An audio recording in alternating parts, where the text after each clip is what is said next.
Your jaw tightens the moment your alarm slices the dark. The phone glows like a small sun beside your bed, pelting you with pings, agendas, expectations. Coffee tastes like urgency. In the mirror, your eyes look like they borrowed someone else's worry. On the commute, your mind sprints ahead, rehearsing problems, bargaining with time. By noon, your shoulders climb toward your ears, and your breath forgets the bottom of your lungs. Late at night, a swarm of what-ifs gathers behind your ribs, and sleep becomes a negotiation you keep losing. You tell yourself you'll try harder tomorrow, but try harder has become a treadmill with no off switch. Sound familiar? Here's the shift. You will stop chasing motivation and rebuild identity. So focus and grit are not moods you wait for, but traits you wear. In the next seconds, you will learn how to change who you are being, not just what you are doing, and you will feel your nervous system follow. You're going to start with an identity-first protocol called the unstoppable switch. Think of it as flipping your brain's breaker from reactive actor to deliberate owner. When stress spikes, your amygdala reroutes blood from the prefrontal cortex, and your thinking narrows. That's biology, not character. We'll make biology your ally by stacking breathing, language, and micro-commitment into one move. The switch has 3 steps: air, name, aim. First, air, a 4-4-6 breath to steal oxygen back to the cortex. Second, name, a quiet sentence that starts with, I am the kind of person who. Third, aim, one next rep, small enough to do in 60 seconds. That's the whole mechanism. Simple on purpose, because clarity wins when your body's alarms are loud. Feel your feet on the floor right now. The ground is cool or warm, but it is firm. Let your shoulders drop 1 centimeter. Take a 4-count inhale. Hold for 4, exhale for 6. Again, 1 more. As the breath lengthens the outflow, your heart rate follows like a tide pulling back from the shore. The point is not bliss. The point is choosing. Now whisper a name line. I am the kind of person who returns to the present and does the next honest rep. Good. Aim. What's the smallest action available? Maybe it's opening the calendar, sending a single clarifying message, or clearing the top 3 items on your desk into a neat stack. Your brain rewards completion with a dopamine nudge, which refuels attention. The unstoppable switch rides that loop. There's a second tool you'll use daily, the focus lattice. Picture a trellis in a garden. Vines become disciplined when given rails to climb. Your attention is the vine. Your rails are time blocks defined by identity, not tasks. Most people pack calendars with to-dos and then resent the calendar. The lattice divides your day into 3 identity rooms: builder, student, and human. In builder blocks, you are the person who ships. In student blocks, you are the person who learns. In human blocks, you are the person who restores. Before a block starts, you say the name line for that room, breathe, and choose the 1 next rep. You are not doing many things, you are being 1 person at a time. Neuroplasticity favors repetition with emotional salience, so each time you enter a room, you deepen the groove of that identity. In a fluorescent conference room, Malik felt heat climb his neck as a client dismantled his proposal. His mind shrank to the 1 sentence he wished he hadn't said. He knew the old script: defend, talk faster, promise more, leave discouraged. Under the table, he pressed his heel into the floor and took 1 4-4-6 breath, then another. He touched his watch, a tactile anchor he had trained to mean switch. In his chest, the storm didn't vanish, but he remembered the line, I am the kind of person who asks the question that moves us forward. Aim, he chose 1. What problem would this solve perfectly for you in the first week? The client blinked, shoulders softened, and named a small outcome. Malik's team rescoped the project to ship that outcome first. He didn't become someone else in that meeting. He became himself on purpose. You might worry that identity statements are just affirmations in a nicer suit. They're not. The sentence is a key that opens a posture. The breath primes your physiology. The tiny action proves the promise. The trio is what matters. Your reticular activating system, the brain's filter, tunes to whatever you label as important. When you declare, "I'm the kind of person who starts before feeling ready," your RAS hunts for matches, an open document, a first phone call, a blank page, and dims the glitter of distractions. Pair that with a micro-win, and the filter updates again. You are teaching your brain what to notice, and your body what to do when it notices. Notice your jaw again. Let the tongue rest against your palate. Let the breath roll low, like pouring water into a bowl. Scan your hands, unclench without forcing.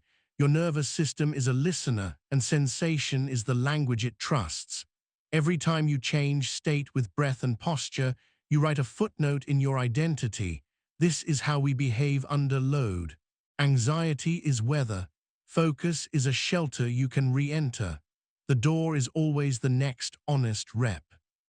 Here's how to set the focus lattice today. Morning, choose a 90-minute builder room. Name line, "I am the kind of person who ships imperfectly and refines after." Air 2446 cycles. Aim, decide the one output that proves you showed up. Midday, a 45-minute student room.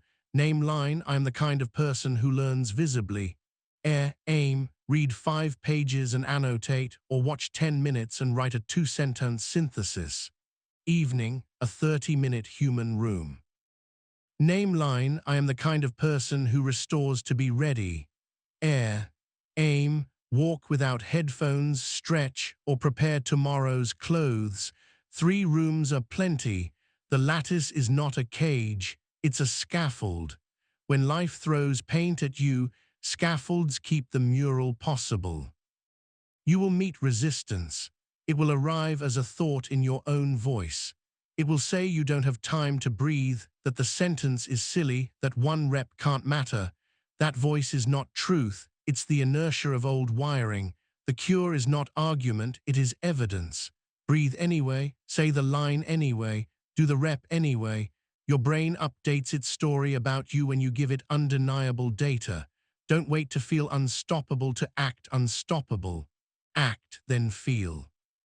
Action is the chisel that shapes identity.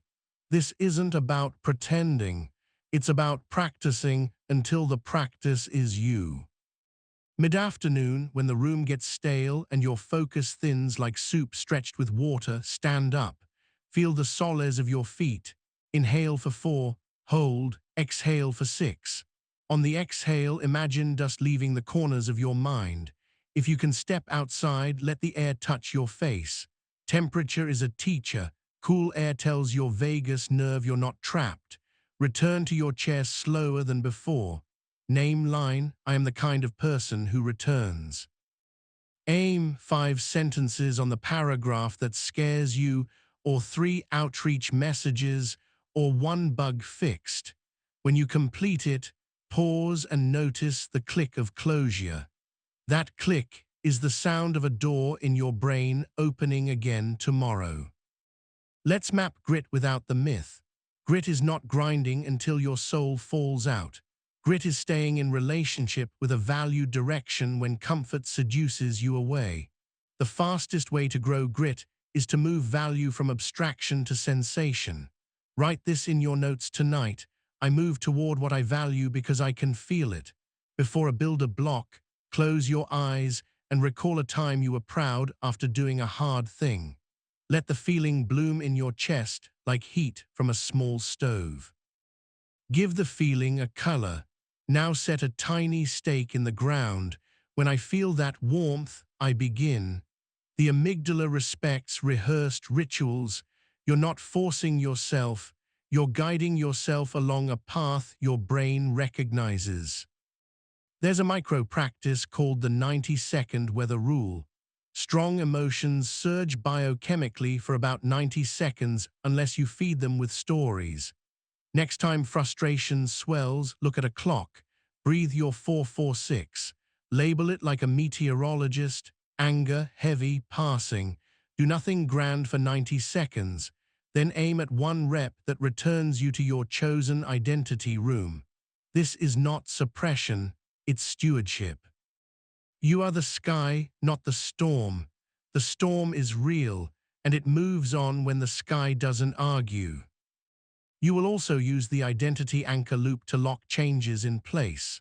Morning, midday, and night, you'll record 3 short things: a name you used, the aim you chose, and the outcome you got. That loop turns a day into a lab. Patterns appear. You learn that certain sentences wake you reliably, that certain aims are still too big, that certain times need snacks or a stretch to keep the lights on. Data beats drama. Improvement becomes a hobby, not a trial. 5 days of loop entries feel like a string of beads you can run through your fingers when doubt visits. Doubt hates evidence. In a shared kitchen, Sasha hovered over a blinking cursor while her toddler hummed to a cartoon. She had a grant due by midnight and a brain that wanted to clean the fridge. She set a timer for 3 minutes and did the loop. Name, I'm the kind of person who writes badly before I write well. Aim, outline the first section with ugly bullets. Outcome, an ugly skeleton.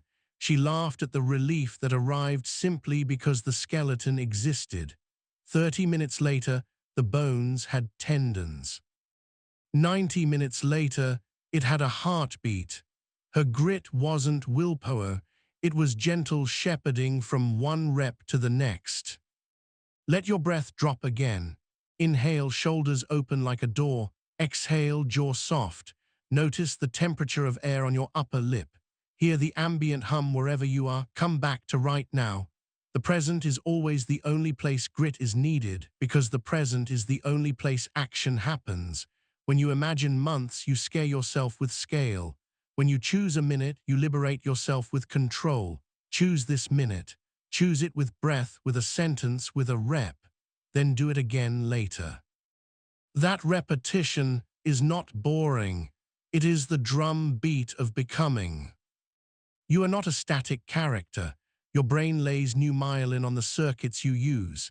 Every time you switch, you strengthen the lane between stimulus and wise action. Every time you enter a lattice room, you make it easier to inhabit that role tomorrow. The first days may feel like furniture rearranged in the dark. Your shins will find corners. Keep going. The room will become navigable, then familiar, then home. The outside world will still be noisy. But inside, there will be a sanctuary you can find with a breath, a line, and a smallest step.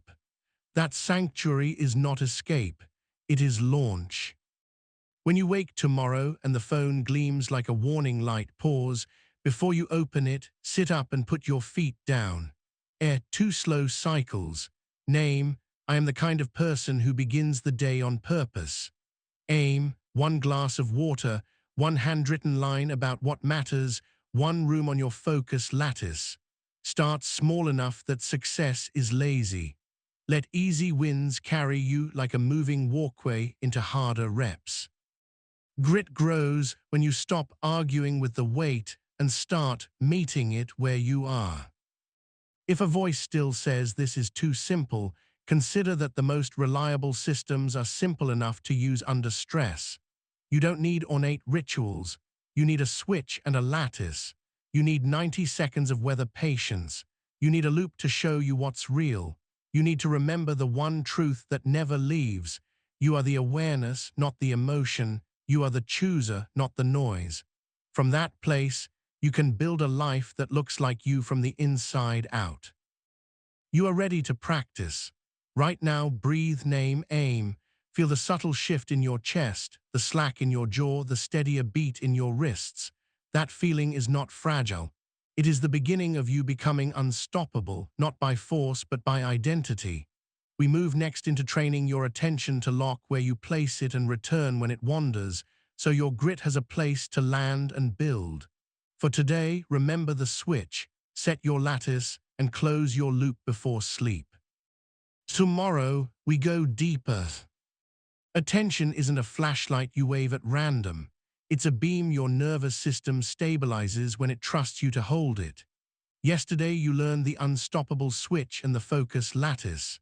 Today, you give your attention a home, then train it to return like a loyal dog when it bolts. The science is practical. Your prefrontal cortex sets goals, and your basal ganglia automate sequences.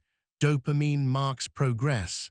The default mode network loves to wander unless you give it worthwhile work. You don't have to memorize brain maps. You have to feel them in motion. The more often you choose a deliberate target and claim small wins, the easier it becomes for your reticular activating system to silence irrelevant noise. This is not about becoming a machine. This is about becoming an artist whose brush doesn't slip when the room gets loud. Start with a protocol called Lighthouse Focus. Imagine you're standing on the shore at night. Waves are messy and the wind keeps changing, but the lighthouse doesn't chase the storm. It sweeps the same arc, steady and patient. You will be that light. The protocol uses 3 moves: post, sweep, and return. Post means you set one clear target and state it aloud in a sentence that begins with, "For the next block I see." You prime your visual circuits because the brain lands attention faster when it can picture the aim. Sweep means you rhythmically bring your awareness back every time it drifts, not with scolding, but with a gentle rotation, like a beam coming home. Return means you celebrate the comeback rather than punishing the lapse, because what you reward repeats and what you shame hides. The more repetitions you log, the more your brain believes this is who you are, the person who returns. Your seat meet the chair. Let the weight of your legs be heavy, like warm sand filling a mold. Inhale to 4, hold to 4, and slow the exhale to 6. Notice the temperature of air in your nostrils, slightly cooler going in than going out. Place your forearms on the desk and let your fingers relax half an inch. Whisper the post. For the next 20 minutes, I see the first page of the proposal complete and saved. Now begin, not with pressure, but with contact. Your eyes rest on the screen. Your jaw unhooks. Your beam starts its first sweep. You'll strengthen Lighthouse Focus with a second tool called the anchor and arrow. Anchor is the sensory tether that tells your nervous system, "We are here." Arrow is the mental aim that says, "We are going there." When your thoughts scatter like birds, you do not chase every feather. You land on the anchor first, breath at the belly, the feel of feet on the floor, the slow weight of your shoulders, and then you point the arrow, one phrase, one number, one question that defines the next action. Physiology first, cognition second. That order reopens the corridor between feeling and thinking that stress tries to close. Over time, the corridor widens.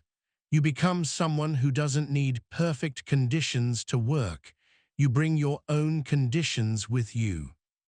On a Tuesday afternoon in an open-plan office, Anna watched her focus fray. A neighboring team debated budget cuts, every word a burr in her ears. Her code review turned into a safari of tabs. Her cursor blinked like a metronome she wanted to throw. She had trained a micro-ritual, left hand on the desk, right thumb presses the edge of her notebook, 1-4-4-6 breath, then the anchor and arrow. The anchor was the pressure of her thumb. The arrow was the commit message she needed to write. For 60 seconds, she wrote only the message. Then she swept back to the diff. The debate continued behind her, but inside, the noise dropped to a hum. 20 minutes later, her review was done. She didn't conquer distraction. She domesticated it by rewarding the return. There's a reason the return matters more than uninterrupted flow. Your attention system is a prediction engine. Each comeback is a data point that updates the model. Regardless of drift, we come home. Dopamine spikes not only when you hit big milestones, but when you detect that you are closing the gap. So you will engineer that detection. Before a block starts, draw an invisible meter in your mind from empty to full. Every tiny sub-step, a sentence written, a bug reproduced, a paragraph read and summarized, nudges the needle. When you notice the nudge, you say quietly, closing. Your brain hears the word and tags the moment with reward chemistry that keeps you going. It's not corny, it's neuroeconomics on your side. Feel the muscles at the back of your neck and allow them to lengthen like a cord uncoiling. Uncross your ankles and place both feet flat. Let the tongue rest as if it weighs a little more than before. Breathe low and slow. Turn your attention to the smallest sound in the room, maybe the fan, maybe a distant car, and then bring it back to your task. That move is a sweep. Name it as such. Every named sweep is a rep on the attention muscle. You are not starting over each time. You are bodybuilding for your mind. To make this training sticky, implement the single thread pledge. It is simple. During a builder room, you will have only one digital thread active. If you must look something up, you capture the question in a side pane rather than opening a new tab. If you must message someone, you do it at the end of a sub-step, not in the middle of a sentence. Multitasking is a misnomer. It is rapid task switching with a toll at every gate. The toll is measured in lost working memory and a jittery sense of incompletion. The pledge removes toll booths. You give your working memory a quiet lane. You become faster by being one person at a time. A micro-practice makes the pledge usable when the itch to check arrives. It's called the 20-second gaze box. Lift your eyes from the screen and pick a small rectangle or square in your environment, a picture frame, a sticky note, the corner of your window. For 20 seconds, let your gaze rest softly on that box while breathing 4-4-6. During those seconds, you let the itch peak and fall without acting. Label it softly, urge, rising, passing. Then your eyes return to the target on the screen and you resume your single thread. This is urge surfing for knowledge workers. It trains impulse without shaming curiosity. You are allowed to be curious. You are choosing when. You will also play with friction. The brain follows paths of least resistance. You'll tilt the path toward the work that matters. Before a builder block, put your phone in another room or face down under a book, not because you fear it, but because your environment is your ally. Close everything except the one document that defines the next rep. Give yourself a runway of 2 sentences you can finish even if your courage dips. If the work is physical, lay out the first tool. If it is relational, pre-type the first line of the message you fear sending. Every reduction in friction is a kindness to your future self. Grit is gentle preparation, not constant battle. Touch your sternum with 2 fingers and notice the pressure. Feel the air glide along your throat. Check the contact of your lower back against the chair and allow it to root. These small sensory notes are breadcrumbs that lead you back when your mind wanders into the trees. You are building an internal map that says, when lost, follow the breath, the pressure, the weight. The moment you find one breadcrumb, you are already returning. The return is the practice. The practice is the identity. Sometimes attention dissolves because an emotion is sitting underneath it, unacknowledged. You will use the 90-second weather rule again, but with a twist called label and lean. When agitation swells, you label the emotion in plain language, frustration, doubt, boredom, then lean 5 degrees toward the value you chose for this block. If the block is builder, you lean toward shipping. If student, toward learning. If human, toward restoration. That lean is a micro-action so small it feels obvious. If bored, write one untidy sentence and smile at its clumsiness. If doubtful, write the question you cannot answer and let the question be the task. If frustrated, step away for a single walk to the door and back, then sit and begin the smallest slice again. Emotional honesty keeps the channel clear. You are not pushing feeling away, you are steering feeling into motion. In a quiet kitchen at night, Rena studied for an exam after her kids fell asleep. The house clicked and hummed with settling sounds. Her eyelids felt heavy, and a persistent memory of failing a test in college whispered that this was doomed. She put a hand on her chest, counted 4, 4, 6, and whispered her post. For the next 30 minutes, I see 3 pages summarized in my own words. She drew the meter in her mind. After each paragraph, she said closing. At minute 18, the whisper grew louder. She wrote, I'm having the thought that I will fail again, and read it once. The phrase made space between her and the old story.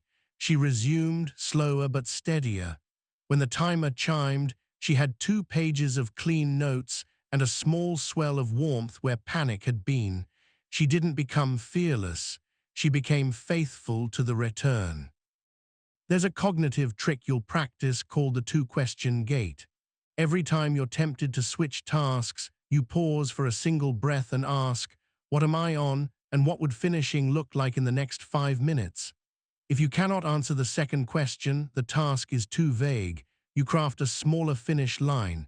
If you still itch to switch, you let the urge crest with a gaze box and then choose. Most of the time, your system will prefer the simplicity of finishing. Sometimes, switching is wise. The gate turns switching from a reflex into a decision.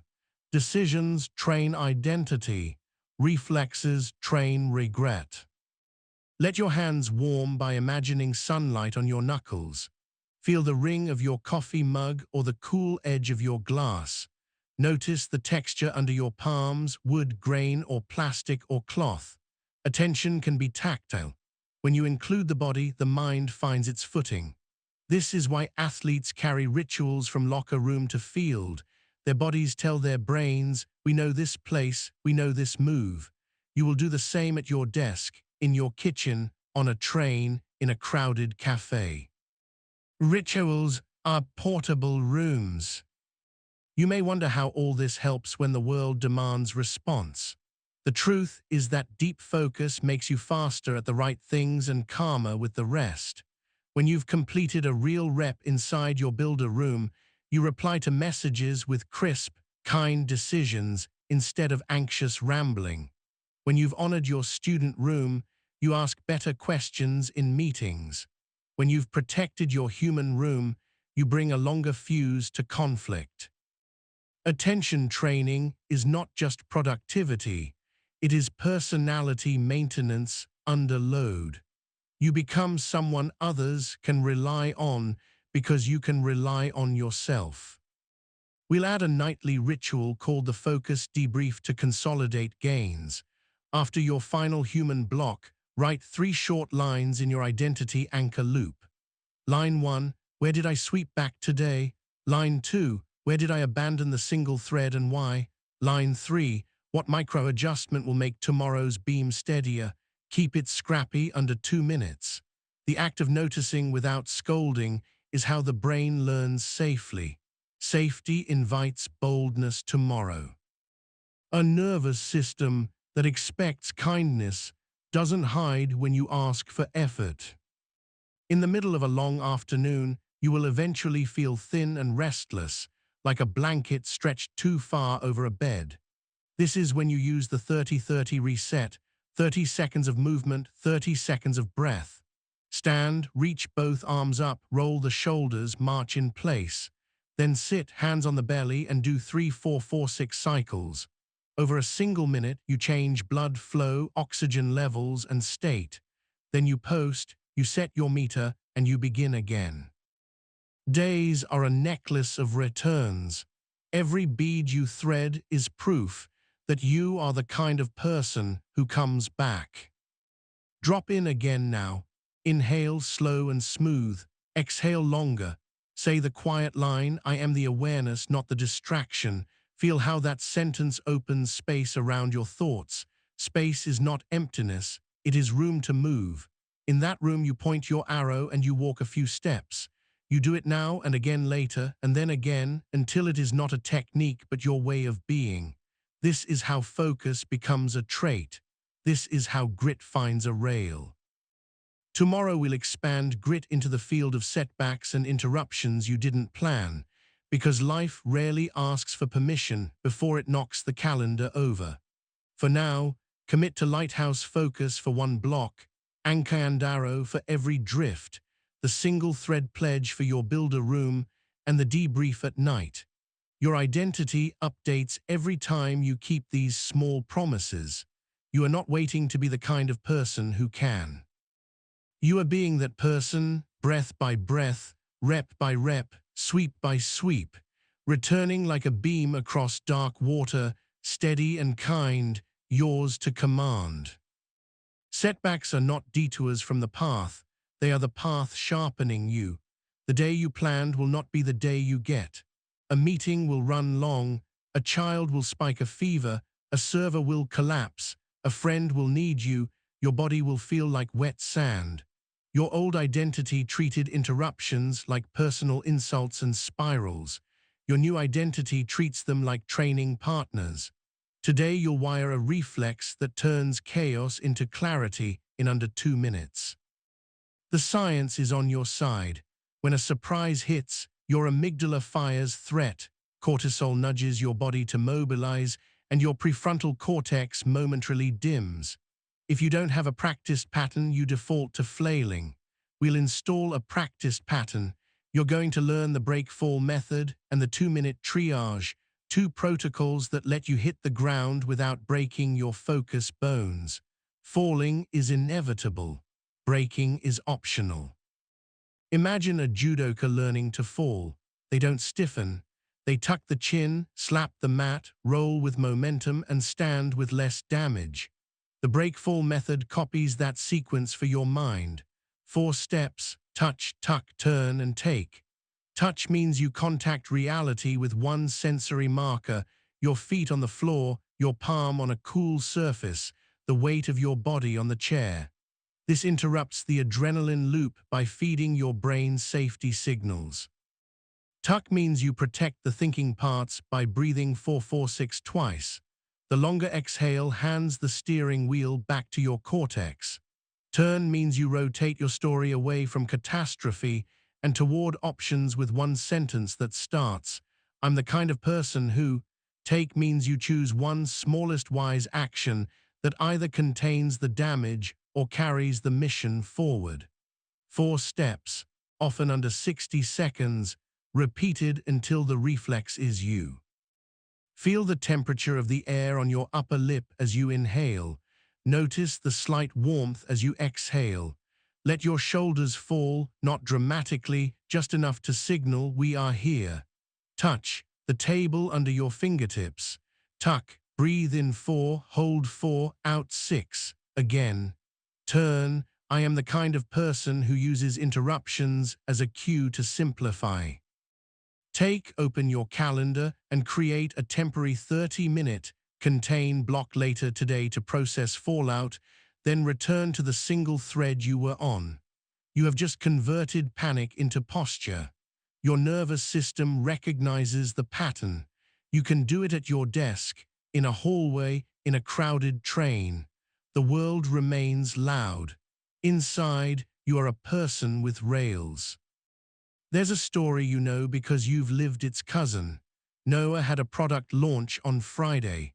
On Wednesday morning, his backend burst into flames, figuratively, then almost literally, as error logs scrolled like a slot machine. The old Noah would have sprinted into Slack, pinged 10 people, opened 20 tabs, and drowned in well-meaning chaos. New Noah used breakfall. Touch. He pressed his palm flat to the metal of his laptop, felt the cool steadiness. Tuck, 2-4-4-6 breaths, shoulders loosening a notch. Turn, I'm the kind of person who stabilizes before he scales. Take, he wrote a 2-line triage message to the team, freeze non-critical work. We're in stabilize mode, I'll assign lanes in 5. Then he ran 2-minute triage.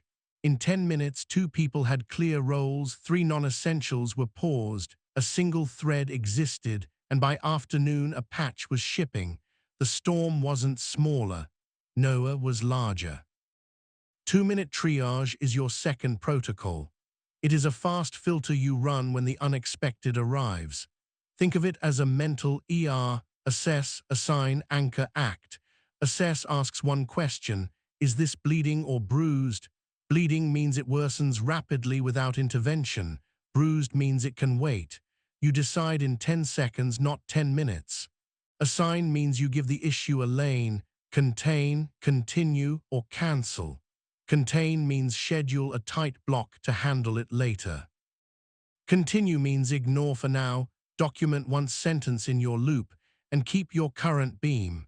Cancel means you delete the task entirely because it belongs to an old identity or someone else's agenda. Anchor means you reattach to your body with one sensory note and a 4-4-6 breath. Act means you do one smallest wise action from the lane you chose. 2 minutes, tops. The benefit is not perfection. It's recovered momentum and reduced cognitive bleed. Check in with your jaw. Let the tongue rest heavy as if gravity increased by 1%. Feel the weight of your hips in the chair, the gentle pressure at your sit bones. Inhale slowly, exhale slower. Now picture the last interruption that derailed you. See the colors, hear the sounds. Run it through 2-minute triage retroactively. Ask, bleeding or bruised? Decide. Say the lane out loud: contain, continue, or cancel. Notice the feeling in your chest as you move it to a lane. That feeling is slack returning to the rope. Anchor with breath. Now imagine what the smallest wise action would have been: one message, one calendar block, one sentence in your notes. You just rehearsed a circuit. Rehearsal rewires probability. You'll strengthen both protocols with a small habit called the cushion. The cushion is a 10-minute buffer at the edge of your builder blocks reserved for recovery and triage. Old you scheduled to the brim and resented life for not cooperating. New you expects weather and packs a jacket. Put the cushion at the end of the block, not the start, so you earn it by working the single thread. If nothing breaks, you use the cushion for a micro debrief or starting the next block early. If something breaks, the cushion absorbs it without stealing from the work that matters. Over a week, you'll notice your relationship with time softening. That softness is strength. In your body right now, scan from forehead to throat. Smooth the skin between your eyebrows with your attention. Feel the cool of air on your neck where cloth doesn't touch. Hear the softest sound, maybe a clock, the breath of a pet, distant traffic. Interruptions often spike sensory channels. You'll use the channels as handles. Place your palm flat on your chest and feel the rise of your next inhale. Count 1, count 2 on the next. The counting is not a ritual for ritual's sake. It's a metronome for your state. When state stabilizes, judgment returns. When judgment returns, grit becomes precise rather than loud. The mind loves stories that begin with "this always happens" and "I never catch a break." Those phrases glue you to a victim identity. You'll replace them with the contingency mantra: weather is normal, I am capable, the plan is alive. Say it when things tilt. The mantra is not magic. It is a wedge that keeps catastrophic thoughts from sealing the door. After the mantra, you run breakfall or triage. Over time, your brain learns that you are not denying difficulty, you are directing it. Direction is dignity.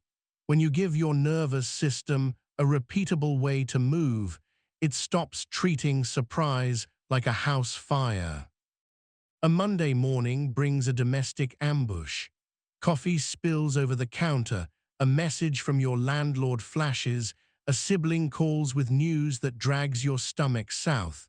You feel the hot prickle under your skin, the micro shake in your hands. Pause, touch. The cold faucet with your fingertips. Tuck, 2 slow breaths, out longer than in. Turn, I'm the kind of person who chooses one thing to do when 10 shout at me. Take, wipe the spill, set a 20-minute contain block at lunch for the landlord message, and send your sibling one loving line with a promise to call at 5. Then you re-enter your builder room. The outer world is still messy. The inner you is organized. There's a nuance you will respect, the difference between urgency and importance. Your amygdala yells urgency. Your values whisper importance. 2-minute triage protects importance by assigning urgency a lane. You will sometimes choose to answer urgency because it matters for the humans you love or the work you laid. The point is that you chose. Choice is identity in motion. When you choose, resentment leaves. You are not the weather's victim. You are the sky that decides when to rain and when to hold. Feel the bones of your hands, the weight of your fingers draped across keys or a notebook. Let the backs of your eyes soften as if looking at a far horizon. Breathe a little deeper into the back ribs where breath often forgets to visit. The body is your first interrupter and your first ally. When fatigue taps your shoulder, you will listen with a 30-30 reset and then decide, not with dramatic vows, but with quiet edits. You will add a snack, a stretch, a short walk to the door and back. You will not glamorize burning out and calling it grit. Grit is sustainable loyalty to what matters, not a dare against your own biology. You will keep a tiny tool called the interruption ledger. It's a line in your identity anchor loop where you jot, once a day, the biggest interruption, the lane you assigned, and the smallest wise action you took. It takes 20 seconds. In a week, you'll see patterns, certain times of day, certain people, certain apps, certain thought loops. You'll adjust your environment with compassion. Move a meeting, turn off a notification, draft a template response for the request that keeps derailing you, clarify a boundary you've been mumbling. Data, not drama, that's your theme song. Here's a relational story where your protocols shine. Priya had planned an early evening workout. At 5 p.m. her partner came home, eyes glossy, day wrecked by office politics. Old Priya would have swallowed her plans, simmered, and snapped later. New Priya ran 2-minute triage. Assess, bleeding or bruised. Her partner's emotion was heavy but not bleeding. It needed presence, not emergency surgery. Assign, contain her workout with a 30-minute shift to 6 p.m. Continue listening now. Anchor, she placed a hand on her own thigh and took a 4-4-6 breath to keep her nervous system from merging. Act, she said, I'm here for 15 fully, then I'll hit a quick workout so I can keep showing up kind.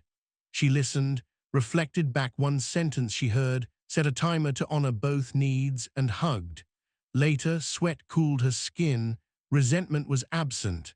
Boundaries are not walls, they are paths that let love and goals coexist. Interruptions will also come disguised as inspiration. You'll have a bright idea in the middle of deep work and feel compelled to chase it. That energy is precious. You will capture it without letting it hijack you using a move called spark parking. Keep a small card or a single note titled Sparks. When the idea arrives, you write 10 words max and return to the beam. At your cushion or in a student block, you review sparks and decide, build, batch, or bin. This keeps your creative fire alive without letting it burn your focus scaffolding. You are not saying no to yourself, you are saying not yet. Place your feet heavy on the floor again. Spread the toes inside your shoes, feel the edges. Let your exhale carry a half sigh. Notice the skin along your forearms, the air's touch like cool silk. In that body, remind yourself, you are the awareness, not the emotion. You are the chooser, not the noise. Identity statements settle in the body when paired with sensation. Every time you pair them, you lay more myelin on the path you want to walk when the hallway gets dark. Some days the best move is to lower the bar without lowering your standards. The bar slide is a compassionate tactic. You keep the identity and shrink the output. If your builder block was write 1,000 words, the bar slide becomes write 200 words that move the argument forward. If your workout was 45-minute run, the bar slide is 15-minute jog and a stretch. The brain keeps the habit loop intact, and momentum lives to fight tomorrow. This is not laziness. This is strategy that understands the biology of consistency. Neurons that fire together wire together.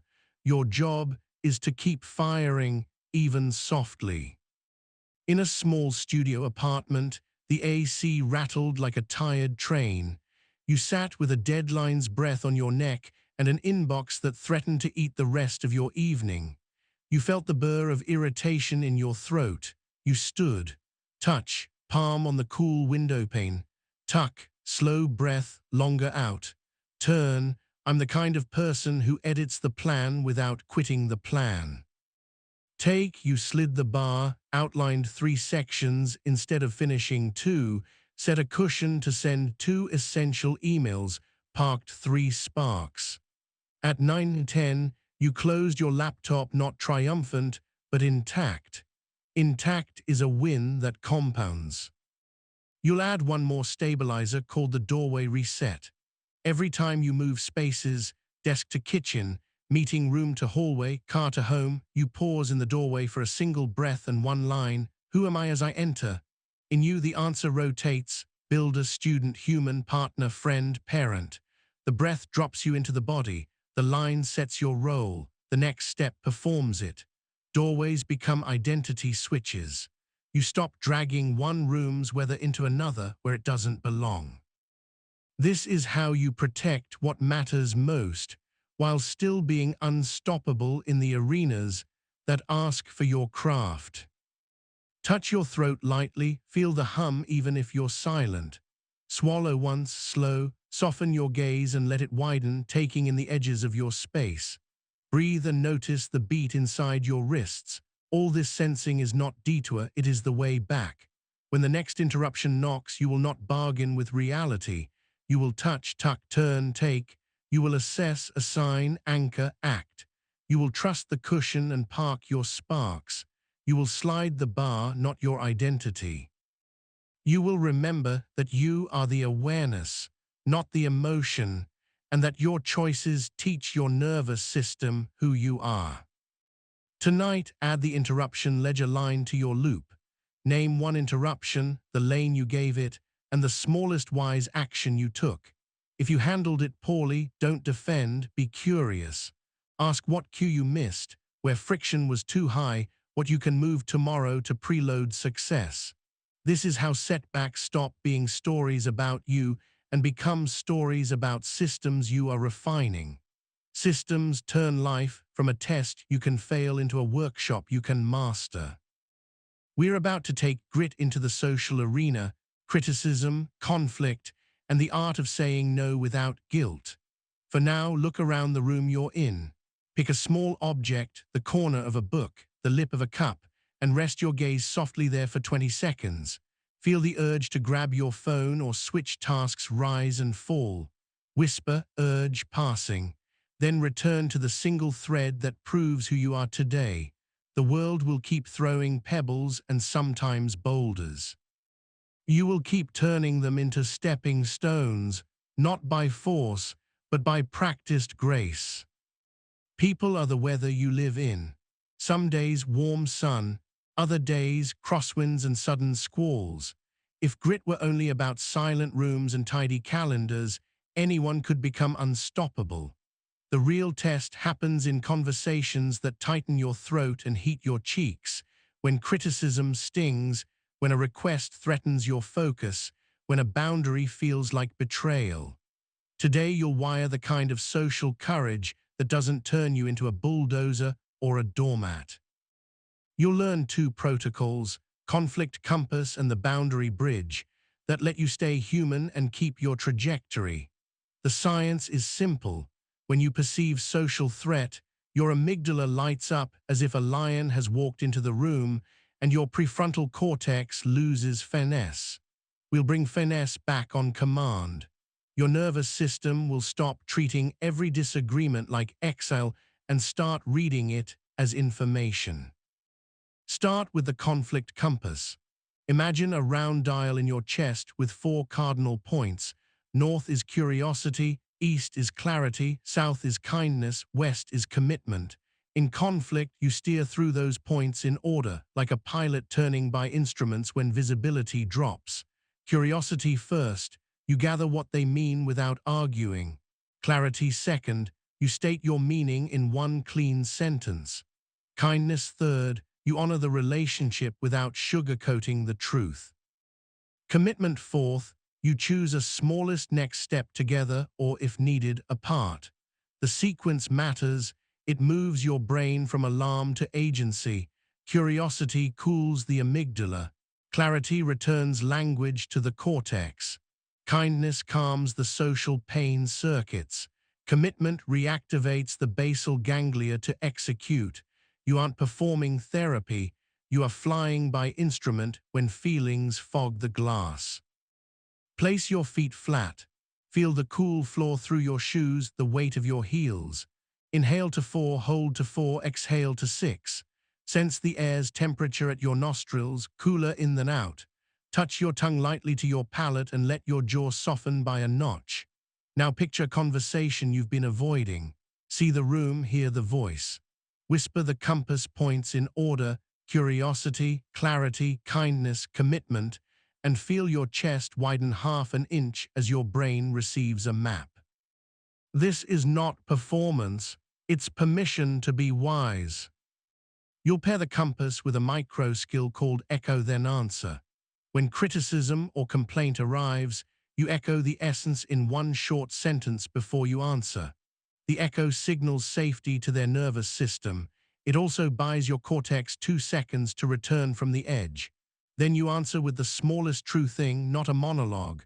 2 lines can change a room, so what I'm hearing is that the deadline felt unfair. Breathe. The smallest thing we can do now is move scope, not just the date. Echo Then Answer turns argument into alignment on reality, even if reality includes disagreement.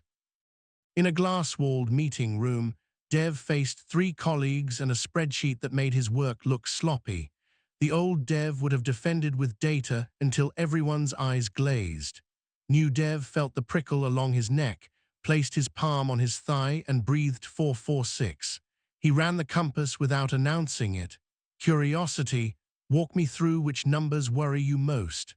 Clarity, here, what I was optimizing for speed over completeness in week 1. Kindness, I see how that choice impacted your team, that's on me. Commitment, by 4 p.m. I'll ship a corrected sheet with notes, and next sprint I'll loop you in earlier. The air in the room cooled. The spreadsheet didn't vanish, but the storm moved on. Dev left with his spine intact and a plan that preserved the launch. You're going to meet a more intimate test, saying no when every neurotransmitter begs you to say yes. Your old identity used yes as social armor. Your calendar became a quilt of other people's priorities. The boundary bridge is your new identity's tool. Picture 2 cliffs separated by a river, your values on one side, the other person's needs on the other. The bridge has 3 beams: affirm, align, and alternative. You affirm the person's need in plain language. You align with the shared value underneath the request. You offer an alternative that protects your focus. It sounds like this: I get why you want me in this meeting. The launch matters to both of us. To protect my builder block, I can send a 3-bullet async update by noon and join tomorrow's stand-up instead. The amygdala hates hard no. It tolerates bridges. You are not rejecting the human, you are choosing the route. Check your body. Notice your shoulders, perhaps riding high like a question mark. Let them drop. as if someone removed a small backpack you forgot you were wearing. Feel the pulse at your wrists. The more you pair boundaries with gentle sensation, the more your brain learns that protection and connection can coexist. Boundaries stop being walls and become a clear path with railings. There's a social reflex we also train, the 90-second heat-to-handle rule. In conflict, your body heats, face flush, chest buzz, stomach twist. For 90 seconds, you handle the heat before you handle the words. Breath first, jaw soft, shoulders open. Name the sensation, burning, tightness, flutter. Then speak one line shaped by compass or bridge. When you handle the heat first, the handle you place on the conversation holds. When you speak from the heat, the handle slips and you both fall. On a rainy Thursday, Myra's friend texted, "Can you help me move Saturday?" Myra had promised herself a deep work morning and a long run. The old Myra would have said yes, seethed, and cancelled on herself. She stood by the window, touched the cool glass, and let a 4-4-6 breath smooth the jitter. She ran the boundary bridge. I love you and I know moving is brutal. I'm protecting a deadline Saturday morning and a run that keeps me sane. I can come from 2-4 p.m. and I'll bring tape and snacks. Text bubbles paused then, honestly, that's perfect, thank you. Saying no didn't erode the friendship, it fertilized trust. Myra stopped using resentment as proof she was a good person. She used clarity instead. You might worry that echoes and bridges will make you sound scripted. The opposite happens. Scripts free your cortex to add warmth. Without scripts, your mouth runs on fear. Neuroscience calls it cognitive load. You will feel it as tight speech and clumsy sentences. With a practiced sequence, load drops. You regain eye contact, humor, timing. Your identity shifts from appeaser or attacker to steward. You steward your attention, your relationships, and your mission without letting any one of them cannibalize the others. Let's add a fast repair tool for when you blow it, because you will. It's called the 5-breath reset and repair. When you say something sharp or freeze when you meant to speak, you take 5 breaths, each with a short line. Breath 1, I'm noticing I got heated. Breath 2, I care about this and about you. Breath 3, let's rewind to the last clear point. Breath 4, here's the smallest fix I can offer now. Breath 5, here's how I'll prevent this next time. Then you do the smallest fix, like correcting a sentence, apologizing for tone, or setting a follow-up. Repair doesn't erase mistakes, it converts them into trust deposits. People don't need perfection, they need your willingness to own your impact. Feel your seat, notice the contact points, hips, thighs, the small of your back. Let your breath spread sideways into your ribs like opening a book. Hear the faintest ambient sound. Your body is not a nuisance in tough talks, it is your control panel. When you treat sensation as instrument feedback, you fly smoother.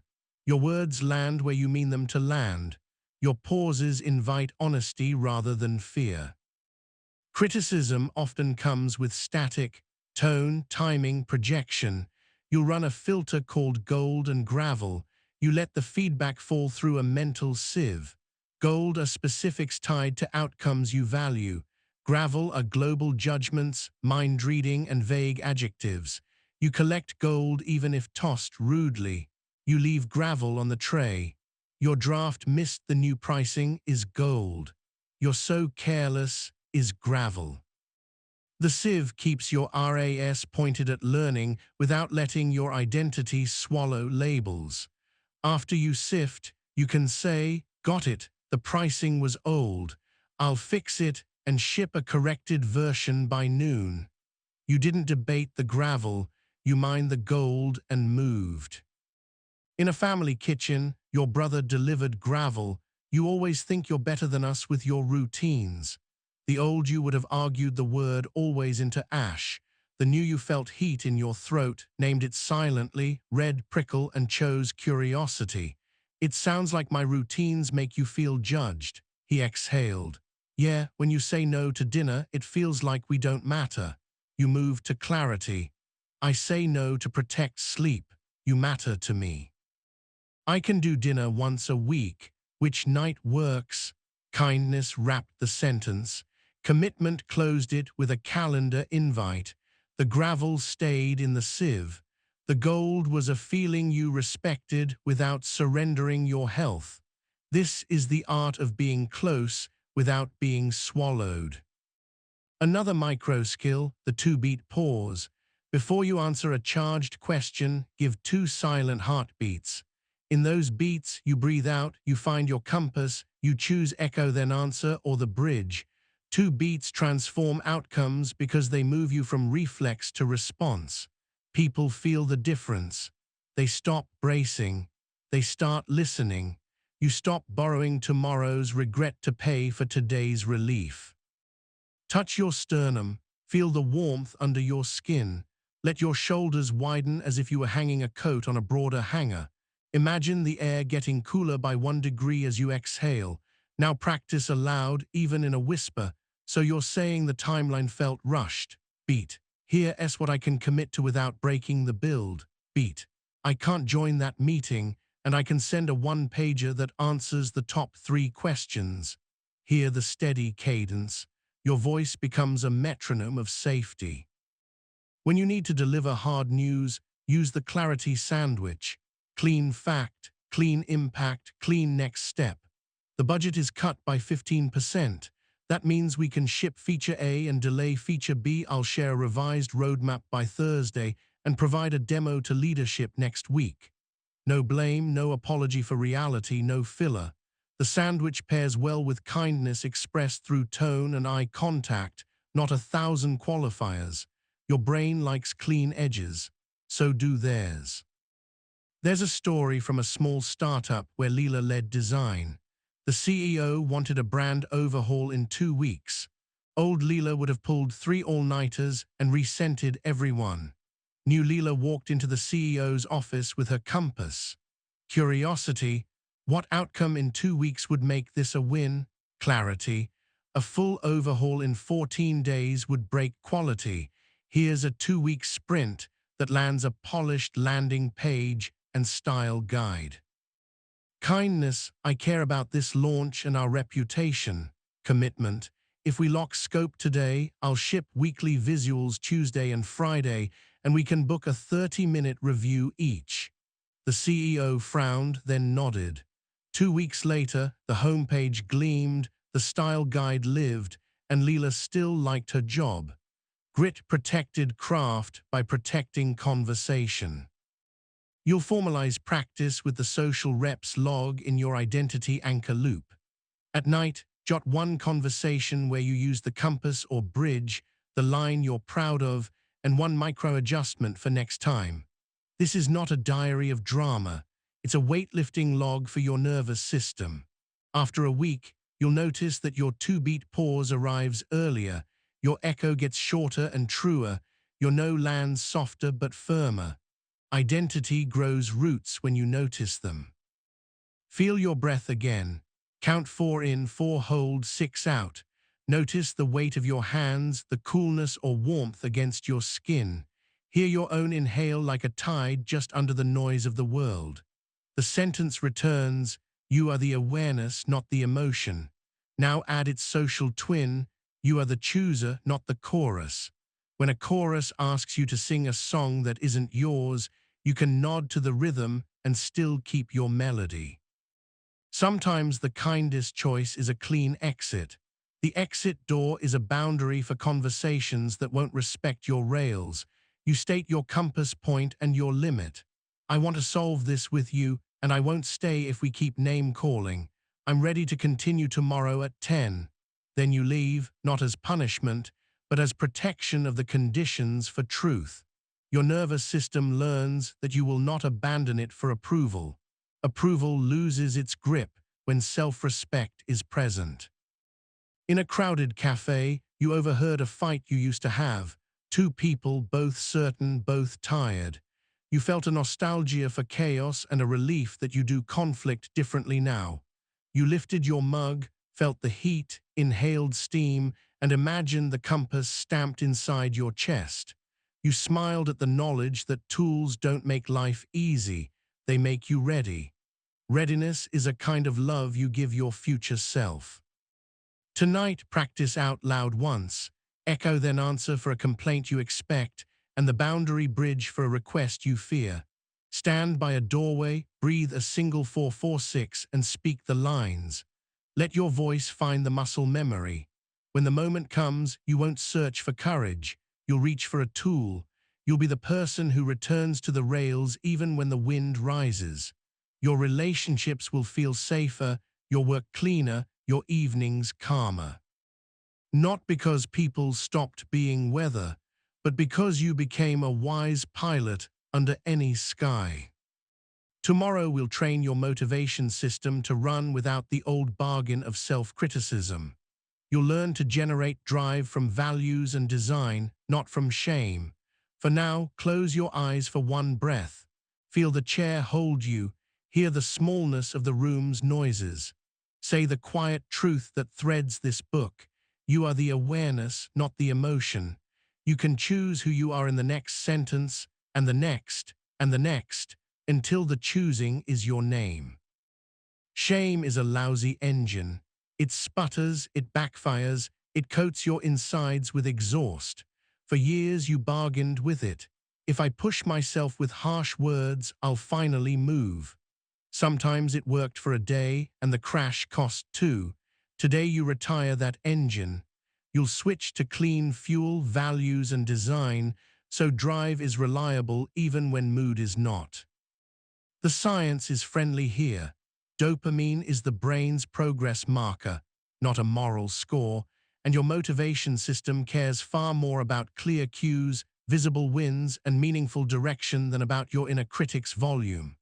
We will wire 3 protocols: fuel switch, the values voltage grid, and the tiny target treaty. Then seal them with a dopamine calibration loop so your effort feels like investment, not punishment. You are not lazy, you are running an inefficient motor. We're rebuilding it so it hums. Start with fuel switch. It's a 3-step identity move when you catch the impulse to whip yourself forward. Step 1, catch the critic. You notice the exact sentence your mind uses to prod you. You're behind again. You never finish. Everyone's passing you. Step 2, translate to value. You replace the insult with the value it is clumsily pointing at: craft, growth, integrity, contribution, health, love.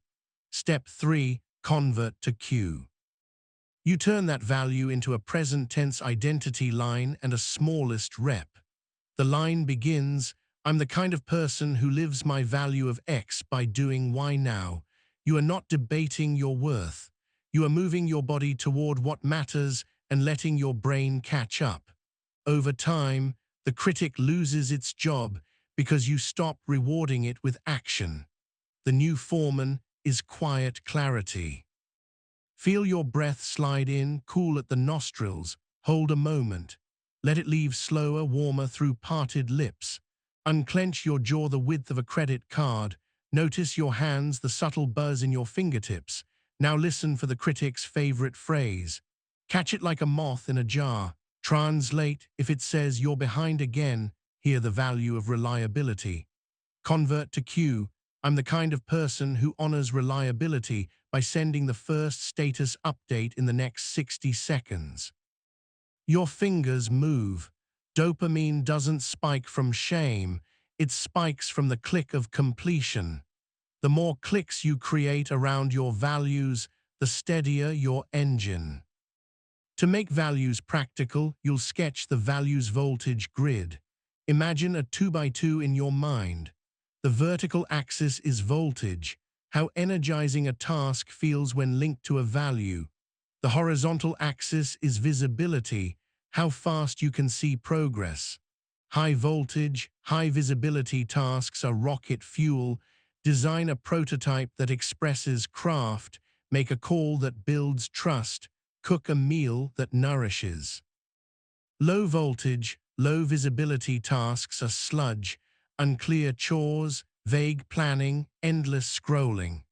Your job each morning is to tilt your day toward the high quadrant and convert low into higher voltage or visibility.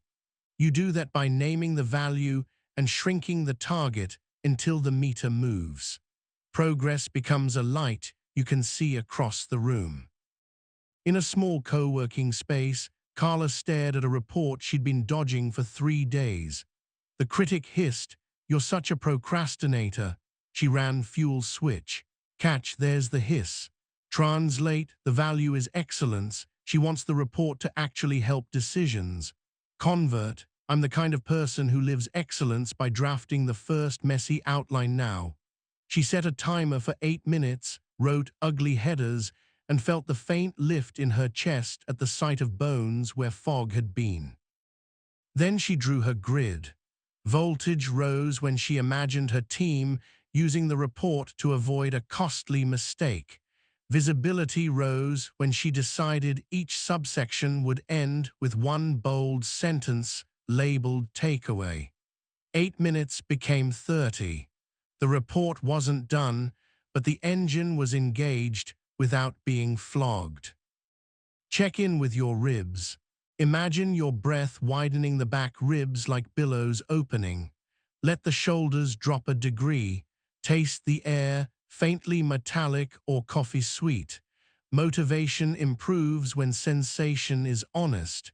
Your nervous system trusts reality, not pep talks.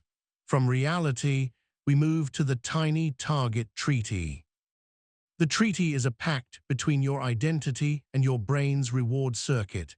You will define targets small enough that completion is likely and meaningful enough that completion is felt. The sentence you'll use is, "What does finishing look like in the next 5 minutes?" If the answer is vague, you carve again. 5 minutes to outline 3 bullets.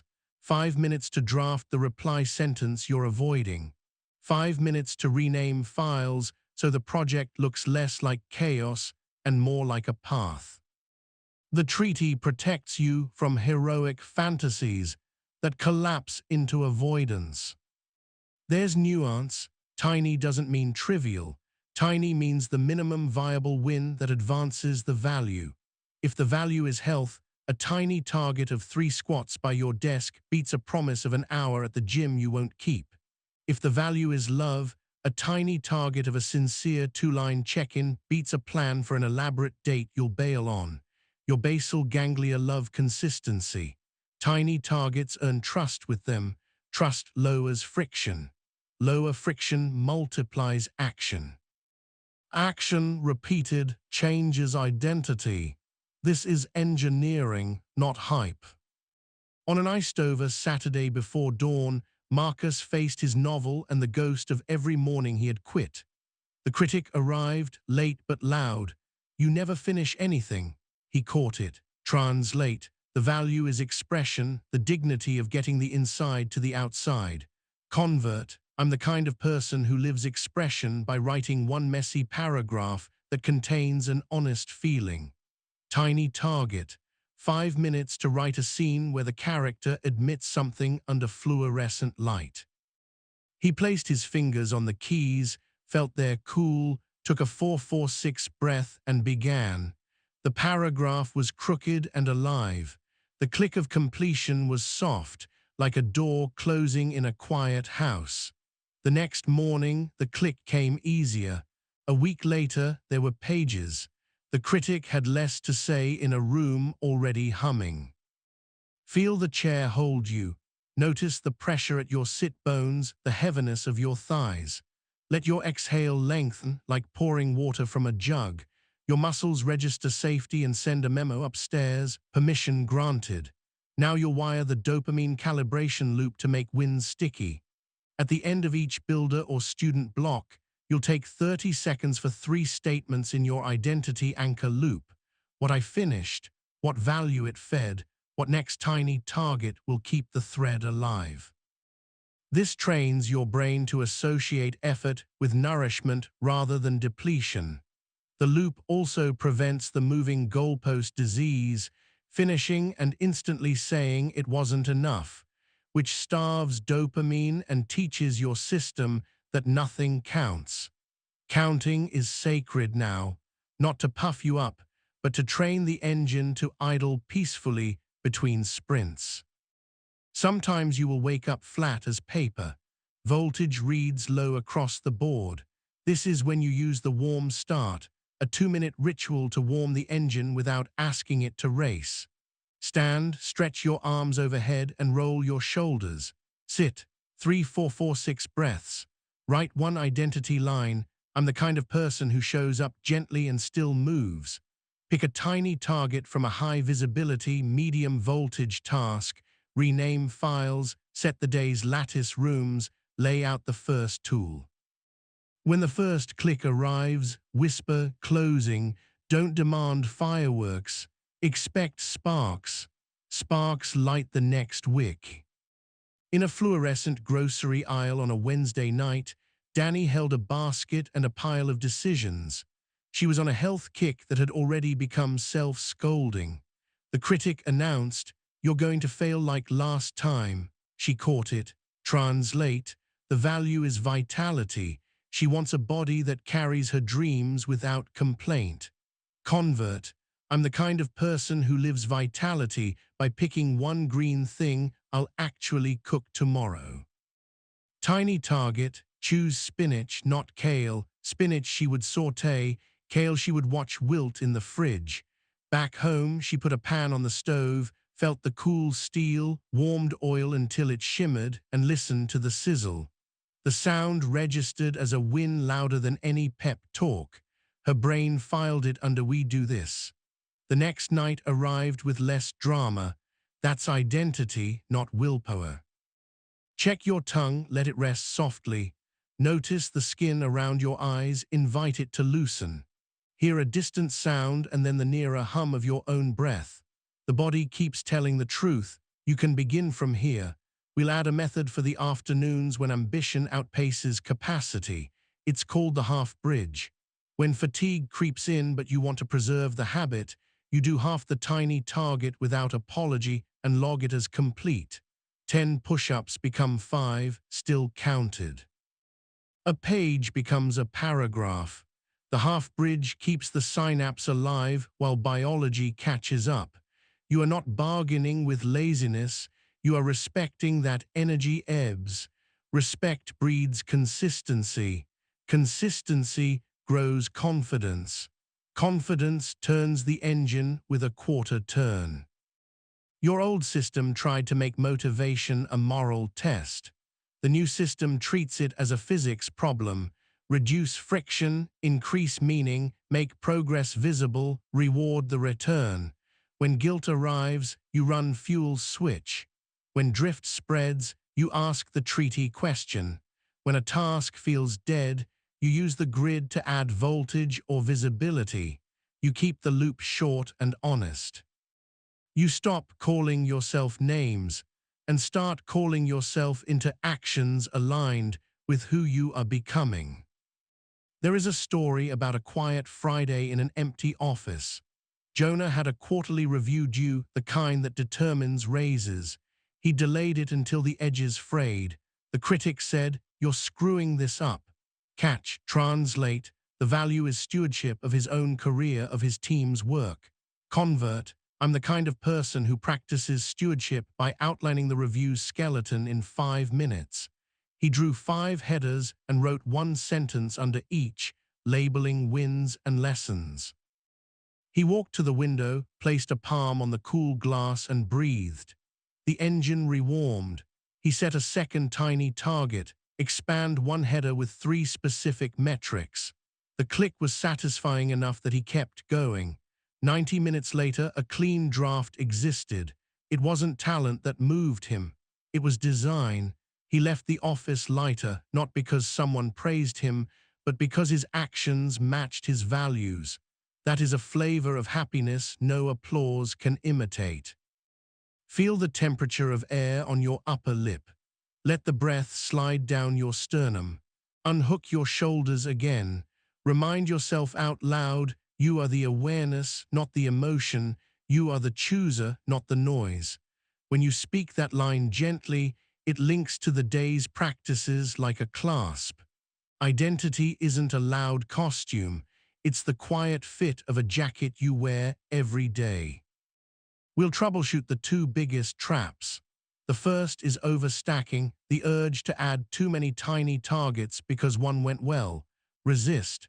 2 or 3 clicks per block is plenty.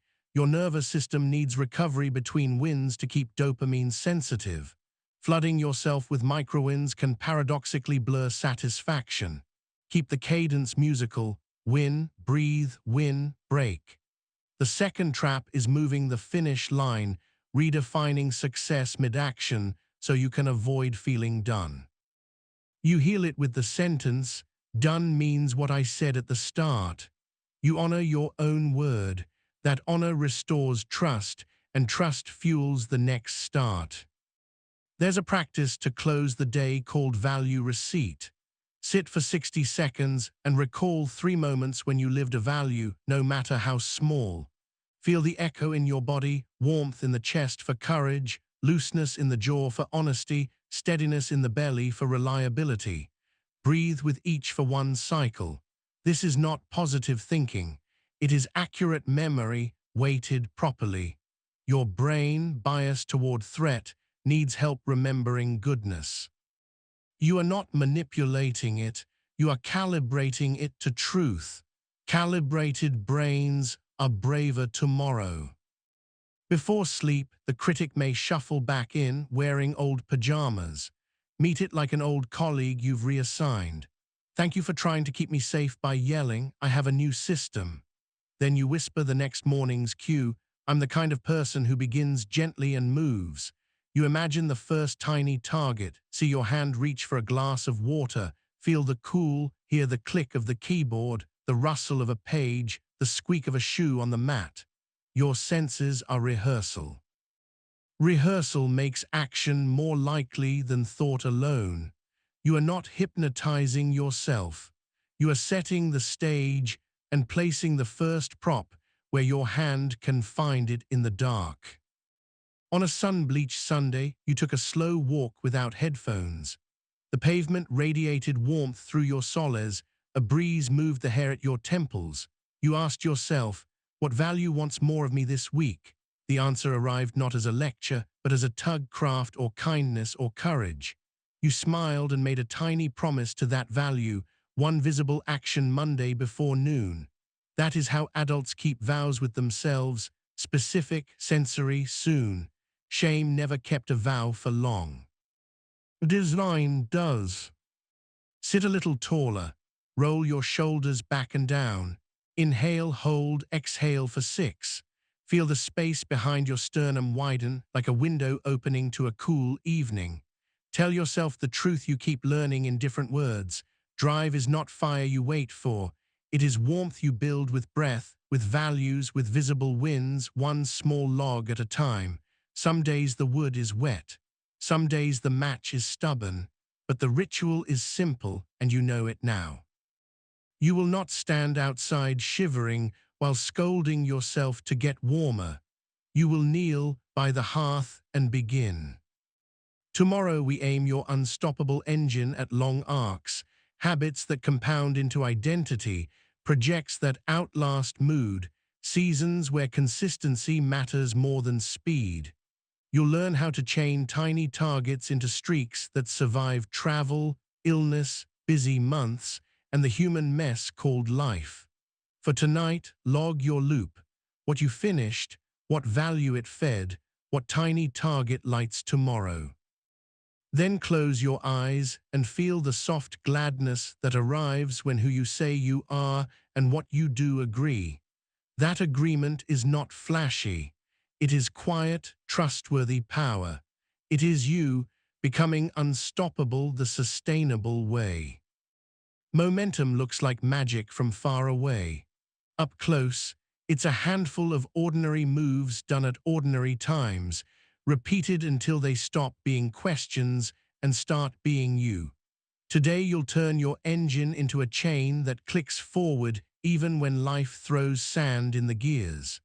We'll build habits that survive travel, illness, deadlines, and the quiet sabotage of boredom. The science is familiar and friendly. Your basal ganglia love sequences, your prefrontal cortex loves clarity, and your dopamine system loves visible completion.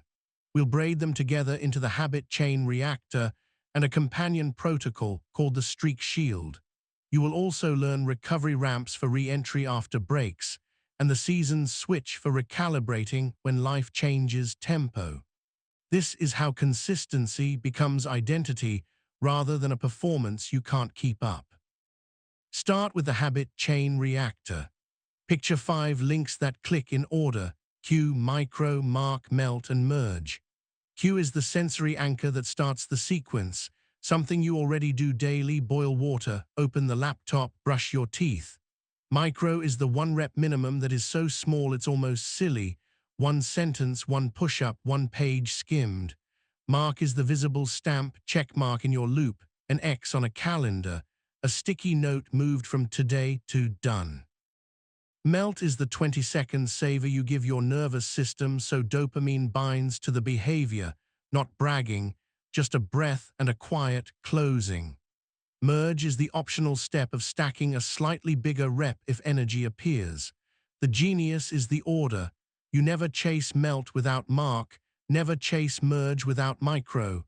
The chain keeps you honest and fueled. You're not bargaining with motivation. You are feeding it in spoonfuls it can digest. Feel the temperature of the room on your skin. Maybe cool air brushes your forearms, maybe warmth settles at your neck. Let your shoulders loosen by a notch. Inhale for 4, hold for 4, and pour the exhale for 6. Now choose a cue you already own for your builder room. Maybe it's the sound of the kettle. Maybe it's the click of your chair as you sit. Whisper the micro, 1 ugly sentence on the proposal. Decide the mark, a single box drawn beside today's date. Promise the melt, 1 slow breath with a hand on your sternum and the word closing. Leave merge as a gift you can open if the body says yes. That's the chain. Run it once today and notice the relief in your chest when finished feels small enough to touch. An old story, updated. Liam wanted to write a newsletter. He had inspiration in waves and guilt in between. Old Liam waited for big blocks and perfect moods. New Liam installed the reactor. Cue, open blinds. Micro, write 2 sentences that teach 1 small thing he learned this week. Mark, a green dot on a wall calendar. Melt, look out the window for 10 seconds and feel the breath slow.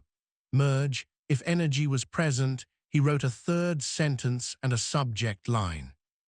12 days in, he had a draft every week without theatrics. The green dots formed a thin necklace along the wall that made him smile as he passed. He didn't feel like he was forcing anything. He felt like a person who keeps tiny promises and therefore trusts himself. Your body needs to be inside these moves. Place both feet flat and widen your gaze to include the edges of the room. Notice the faintest sound, the hum of the fridge, the distant car, your own breath whispering at the nose. Let your jaw unclench the width of a bean. Say quietly, I am the awareness, not the emotion. I am the chooser, not the noise. That line is not decoration. It cues the corridor between the part that feels and the part that decides. Then the chain runs smoother. Some days you'll be tempted to inflate the micro because you're excited. Resist the urge to turn wins into tests. This is where the streak shield protects you. The shield has 3 planks: the 2-day mercy, the bar slide, and the shadow log. 2-day mercy means you never miss 2 days in a row for any keystone habit. Miss 1, you practice a recovery ramp the next day no matter what. Bar slide means you keep the identity but halve the output. 10 minutes becomes 5, a page becomes a paragraph, a jog becomes a walk. The shadow log means you record even the smallest rep in your loop, so the story stays accurate. You did show up, even humbly. The shield turns the streak from a glass trophy you fear dropping into a leather strap that flexes and holds. Feel the weight of your hands. Notice the warmth pooling in your palms. Let your breath travel further into your back ribs, like a curtain billowing softly. Now name your keystone, one habit that, when done, makes other good things easier. It might be a morning builder block, a nightly human block routine, an afternoon student read. Wrap it with mercy, slide, and shadow. You've just made consistency resilient instead of brittle. An afternoon anecdote to prove it matters. Priyanka's father got sick. Hospital corridors became her commute. Vending machine coffee became her fuel. Old Priyanka's habits would have snapped under that weight. New Priyanka used Streak Shield. Her keystone was a 20-minute builder block for her doctoral thesis. 2-day mercy held when the first day collapsed into exhaustion.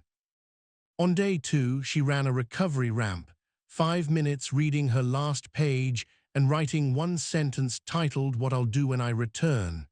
Barslide cut targets without cutting identity. Shadow log captured each tiny proof. Weeks later, her thesis still moved. She didn't become superhuman. She became gentle and precise. The shield gave her a way to be both daughter and scholar without tearing. Recovery ramps deserve their own shape because re-entry is where many people quit. A ramp is 3 stages: preview, pebble, and path. Preview is a 30-second look at where you left off, the last paragraph, the last set, the last commit. Pebble is the smallest action that recontacts the work, 1 sentence, 1 rep, 1 compile. Path is a sentence that points tomorrow's you down the lane, next step. Define user's table, next step. Open chapter on reward prediction error, next step. Copy outline into doc. You don't attempt a full return, you seed the path. Your brain hates fog. A ramp clears 5 meters of road, and that's enough to start walking again. Press 2 fingers lightly into the center of your chest and feel the movement of breath beneath. Release the pressure and notice the afterglow. This is melt in the body, a small acknowledgement that teaches your system this matters. Most people whip past completion and wonder why motivation drains. You will pause, feel, label, and move. It takes less than 15 seconds and pays dividends in steadier drive. Seasons change. Projects swell, children start school, colds knock you flat, new jobs eat the calendar. You don't bully your habits through these seasons, you switch modes with the seasons switch. There are 3 modes: build, maintain, and restore. Build is when energy and schedule align, you add weight slowly and enjoy the climb.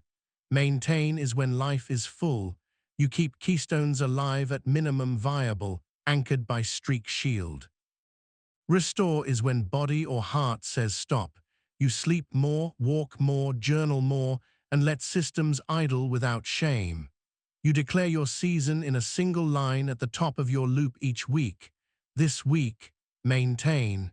Declaring reduces friction because your decisions match your reality. Friction is what breaks streaks more than difficulty. False expectations are sand in every gear. In a dim apartment late autumn, the radiator ticking like a metronome, you wrote that line, "This week, maintain." It felt like putting on a warm sweater instead of armor. You adjusted your lattice. Builder blocks shrank from 90 to 40 minutes. Student moved to a 2-day cadence. Human stretched to include a bath and 10 extra minutes of sleep. Your output didn't impress Instagram. It impressed your nervous system. 2 weeks later, energy crept back without the cost of rebuilding from zero. This is sustainability, the art of staying in relationship with what matters, even when you hold it more loosely. Let your gaze rest on a small rectangle in your space, the corner of a book, a window pane. Soften your eyes and breathe for 20 seconds. That's your gaze box, your urge-surfing friend. Now draw an invisible bead of light between you and tomorrow morning's first cue. See your hand reach for the kettle, hear the water, feel the mug's warmth. This is rehearsal. The motor cortex and the prefrontal cortex love rehearsal because it reduces startup cost. When the moment arrives, friction is lower and the chain starts rolling with less noise. Sometimes you'll need to refresh a habit that has become stale. Enter the flavor swap. Keep the identity but change the flavor. If your student block is reading, swap format to a podcast plus written synthesis. If your fitness habit is a run, swap to a slow strength circuit. If your builder habit is writing, swap to outlining with voice notes. The brain craves novelty but respects consistency. Flavor swapping feeds novelty without sacrificing the rail. There's a story about Ahmed, a software lead who traveled 2 weeks a month. Airports broke his routines.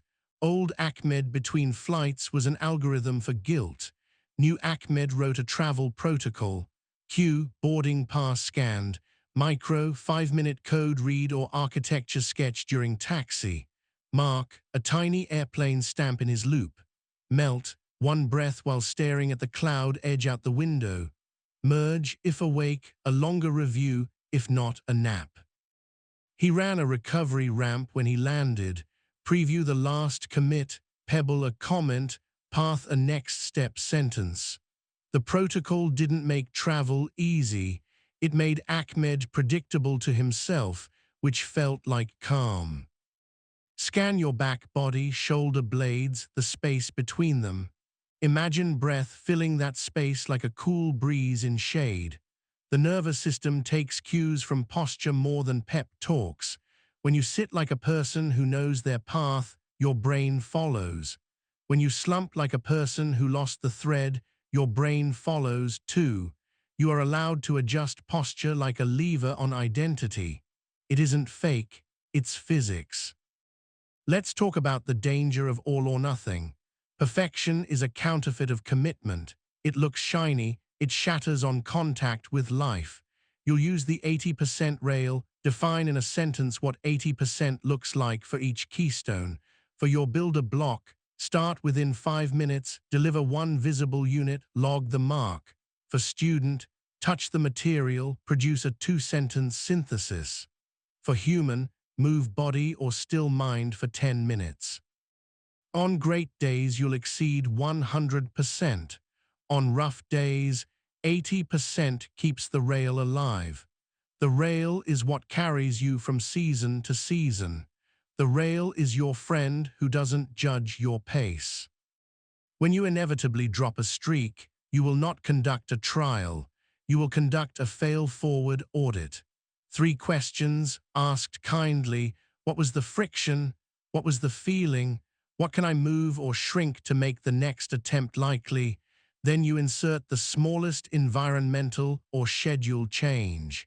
If evening writing failed, you move the cue to morning coffee.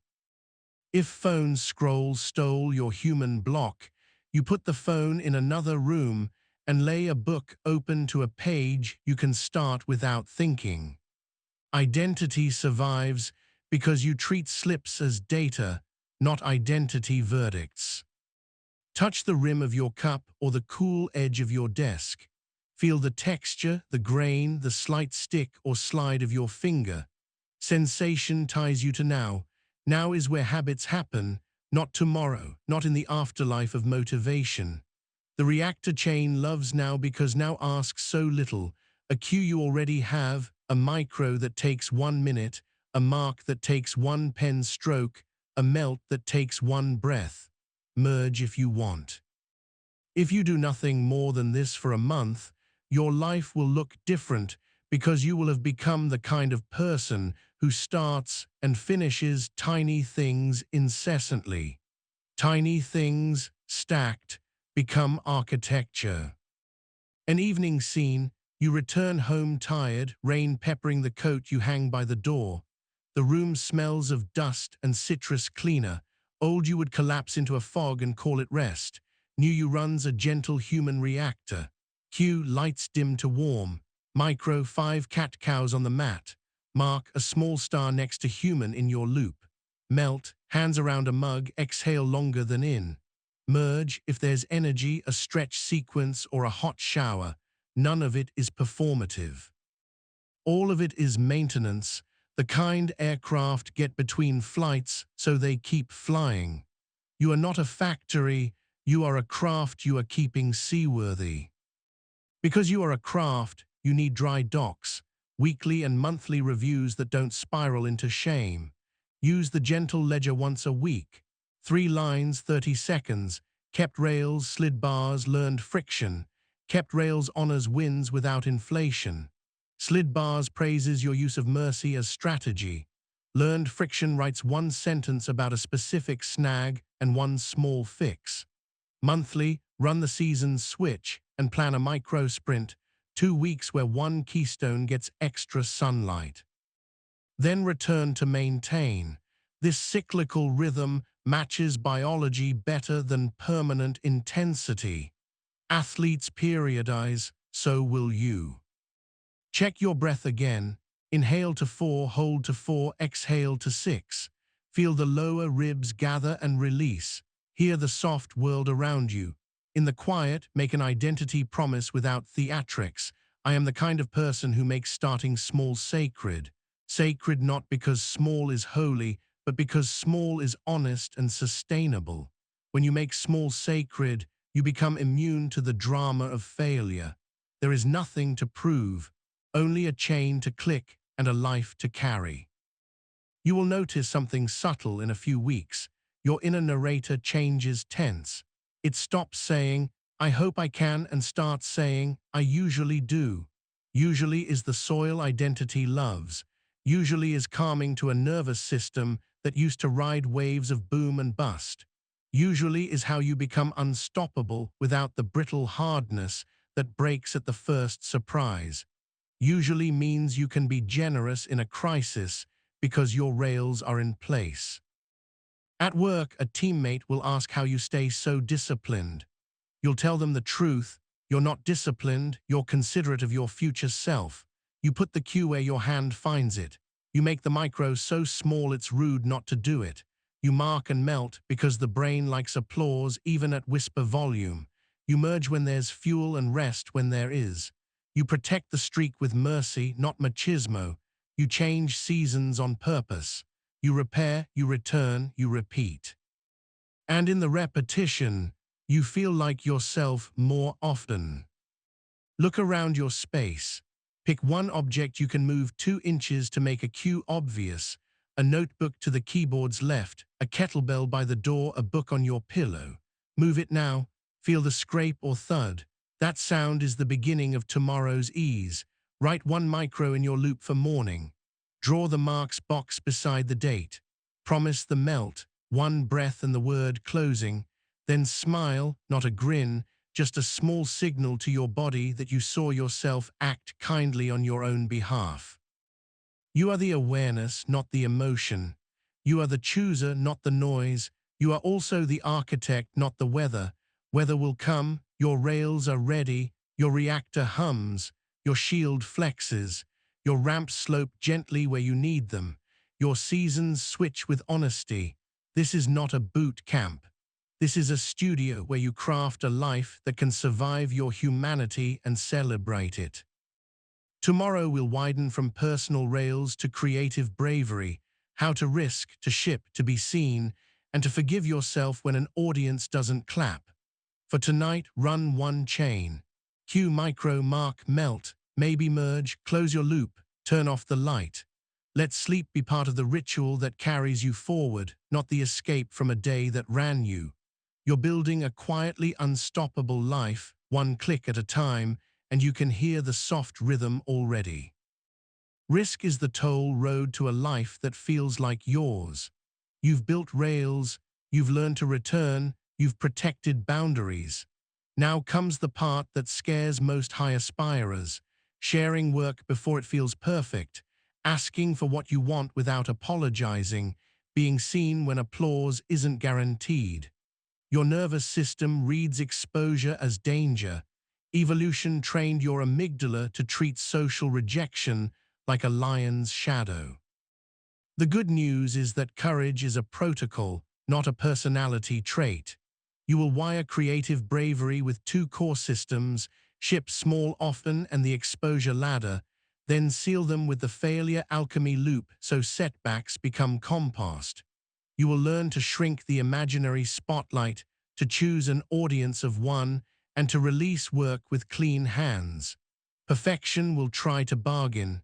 You won't argue, you'll move. Begin with ship small often. Think of it as a metabolic routine for your craft. Frequent, low-stakes outputs that carry a tiny piece of value.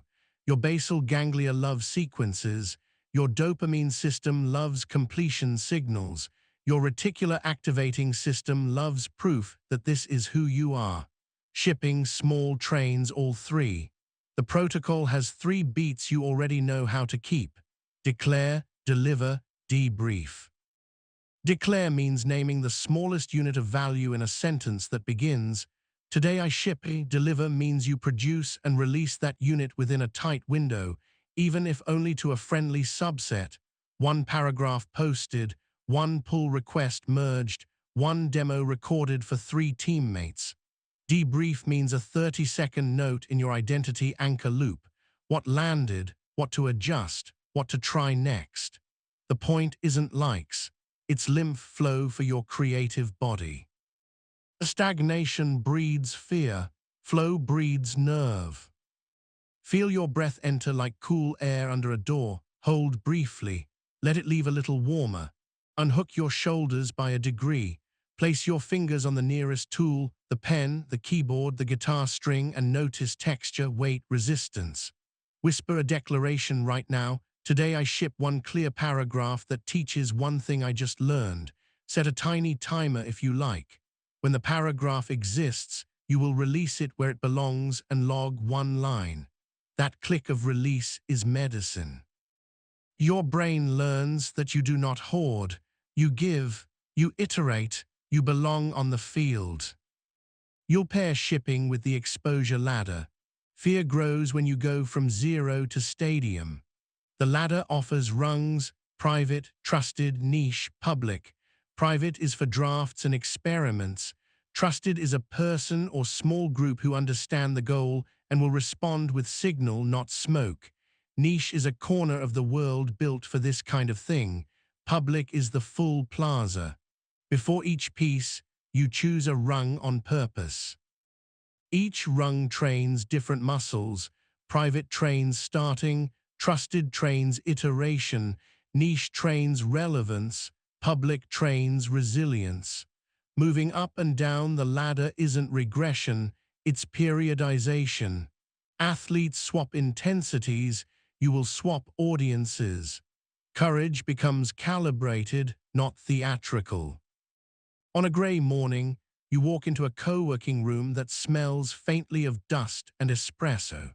A young designer named Talia sits with a logo file she's redrawn 15 times. Her shoulders ride high. The old Talia would polish until the week died. The new Talia names the ladder rung trusted. She sends 3 options to a small design channel with 1 sentence per option naming the intended feeling. She breathes as her finger hovers, then presses send.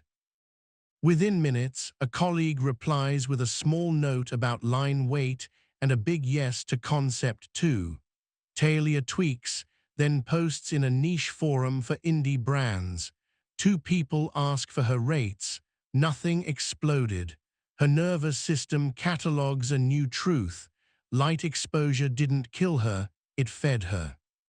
Notice your jaw. Let the tongue rest heavy, like a warm coin placed behind your teeth. Feel the chair hold your hips.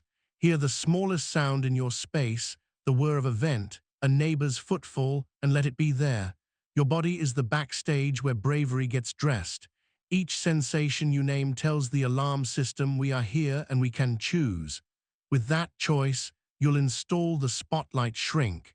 Your brain's spotlight effect convinces you that everyone is staring.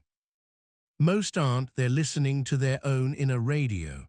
When you feel watched, breathe 4-4-6 and say, eyes half on me, half on their day.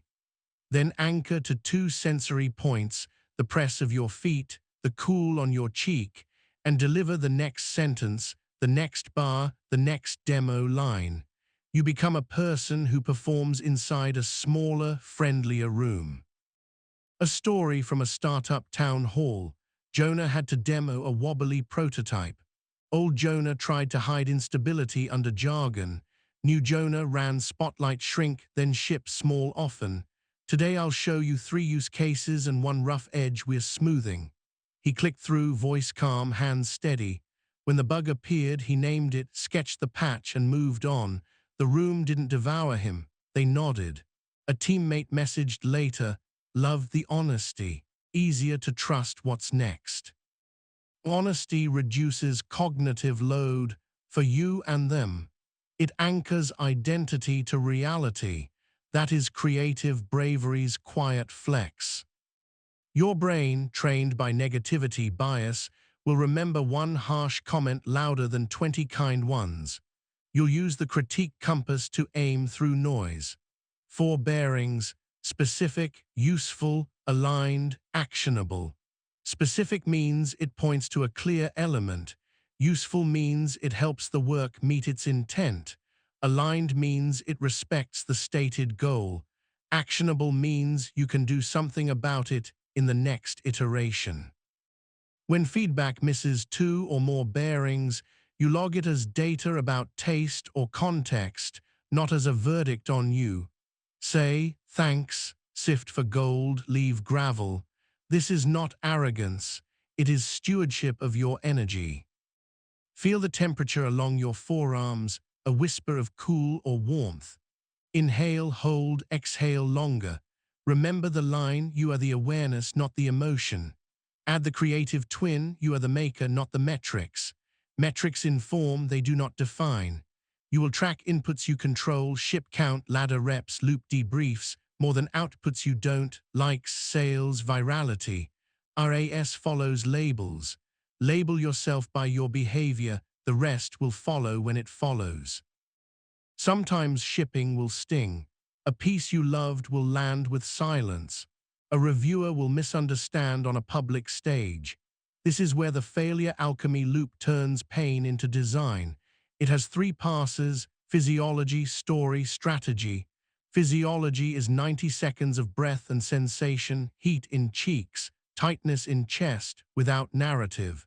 Story is a clean write-up of events in 2 versions, the threat brain version and the scout brain version. The threat says, I'm a fraud. The scout says, I shipped to the wrong rung and asked for applause instead of signal. Strategy is 1 small change for next time. Adjust the ladder, tweak the promise, add a preface that frames intent, rehearse the demo under noise. Then you ship again before the week is over. Repetition under repair grows scar tissue that protects without numbing. In a kitchen that smells like oranges and printer ink, Layla launched a paid workshop. 9 sign-ups, 4 showed. She felt the drop in her belly like the floor gave way. Physiology, hand on sternum, 3-4-4-6 breaths, cool air in, warm out. Story threat, no one wants this, you're embarrassing. Story scout, trusted group loved the free mini last month. Public pricing page was unclear. The time clashed with a common commute. Strategy, she moved the next session to lunchtime, added a crisp, who this is for block, offered a trusted rerun to gather 5 testimonials, and put an early bird cap that introduced playful scarcity. 2 weeks later, 12 showed, 9 stayed to the end, 3 booked one-on-ones. The first launch wasn't a verdict, it was a lab note. Touch the rim of your glass or the cool edge of the desk. Feel the slide or drag under your finger. Let your breath get rounder as if it had weight. This is how you'll release work without obsession, the 3-window release. Before publishing, you open 3 windows in yourself: intention, invitation, and irrelevance. Intention names what this piece is trying to do for whom. Invitation asks one thing of the audience. Respond with an example, try this step, send a question. Irrelevance reminds you of the 99% of the world that won't see this and will go on fine. That humbling truth reduces the false drama and frees you to publish. You are not performing to history. You are conversing within a hallway of humans who care. At your desk, write an intention line for your next small ship. This thread teaches the anchor and arrow with one office example. Write the invitation, try it at 3 p.m. and tell me what changed. Write irrelevance silently and feel the exhale arrive. Most will miss this. That's okay. The ones who need it will find it. Then you click. The click is a tiny door opening to a corridor where your future lives. Fear of theft or imitation can also stall you. You'll practice the abundance posture. I ship enough, often enough, that overlap is trivial. When you ship from abundance, you stop trying to protect an idea by burying it and start protecting it by iterating beyond copy. Creators who hoard become archivists of what-ifs. Creators who share become engines. Your identity is engine. Scan your neck and let the muscles lengthen as if a zipper unzipped from jaw to clavicle. Breathe. Hear the softest sound. Return to the work. You're going to choose an audience of one for your next risky piece. Picture a real person who benefits, your younger self at the kitchen table, a friend who keeps quitting, a colleague who wants to speak up. Write their name on a sticky note. When anxiety rises, look at the note and ask, what helps them today? Then cut 3 sentences and add one example. Anxiety shrinks when service grows. Service is not sacrifice, it's alignment with value. Here's a hallway story you'll retell to yourself. Matteo, a junior engineer, had a flaky test no one could reproduce. He wrote a clear doc called the Phantom Timeout, with steps to trigger the failure, logs annotated, and one hypothesis. He shared it in a trusted channel, not the company-wide forum. 2 seniors jumped in, offered a tiny patch and a bigger refactor path. A week later, Matteo posted a niche write-up in the engineering blog, a practical tale with screenshots. Comments were kind and specific. A recruiter reached out months later saying that post made them confident about his real-world thinking. Matteo didn't brand himself. He shipped small, on purpose, up the ladder, and let reputation follow action. When applause does come, you'll practice receiving without addiction. The savor then store move is simple. You take 10 seconds to feel the body warmth of a kind note, the skin tingle of a compliment. Then you store it in the loop with a tag labeled impact. When doubt shouts, you reread the tag for 1 minute and then close it. We are not chasing highs. We are reminding the nervous system of reality's range. That range makes the next release less volatile. Some will criticize because that's their sport. You'll use the doorway reset socially too. When a comment is cruel, you decide which room you enter, curiosity for a clarifying question, clarity for a clean correction, exit for silence. You choose the doorway. Choice is dignity under noise. Dignity keeps you shipping. Feel the soles of your feet anchor. Spread the toes inside shoes. Let your exhale lengthen and carry a word with it. Here. Add the identity line that threads all of this. You are the awareness, not the emotion. You are the maker, not the metrics. You are the steward, not the storm. From that posture, risk is not a cliff. It's a series of steps with a railing you built. At night, you add a bravery bead to your identity anchor loop. 1 sentence, where you shipped, which rung you used, one thing you learned. Over a month, the beads become a necklace you can touch when doubt visits. Doubt respects evidence. Evidence arrives each time you release despite weather. You will know the system has taken root when starting a piece triggers less bargaining and more ritual. You'll open the blinds, sip water, breathe, declare the unit, choose the rung, write an intention line, ship, debrief.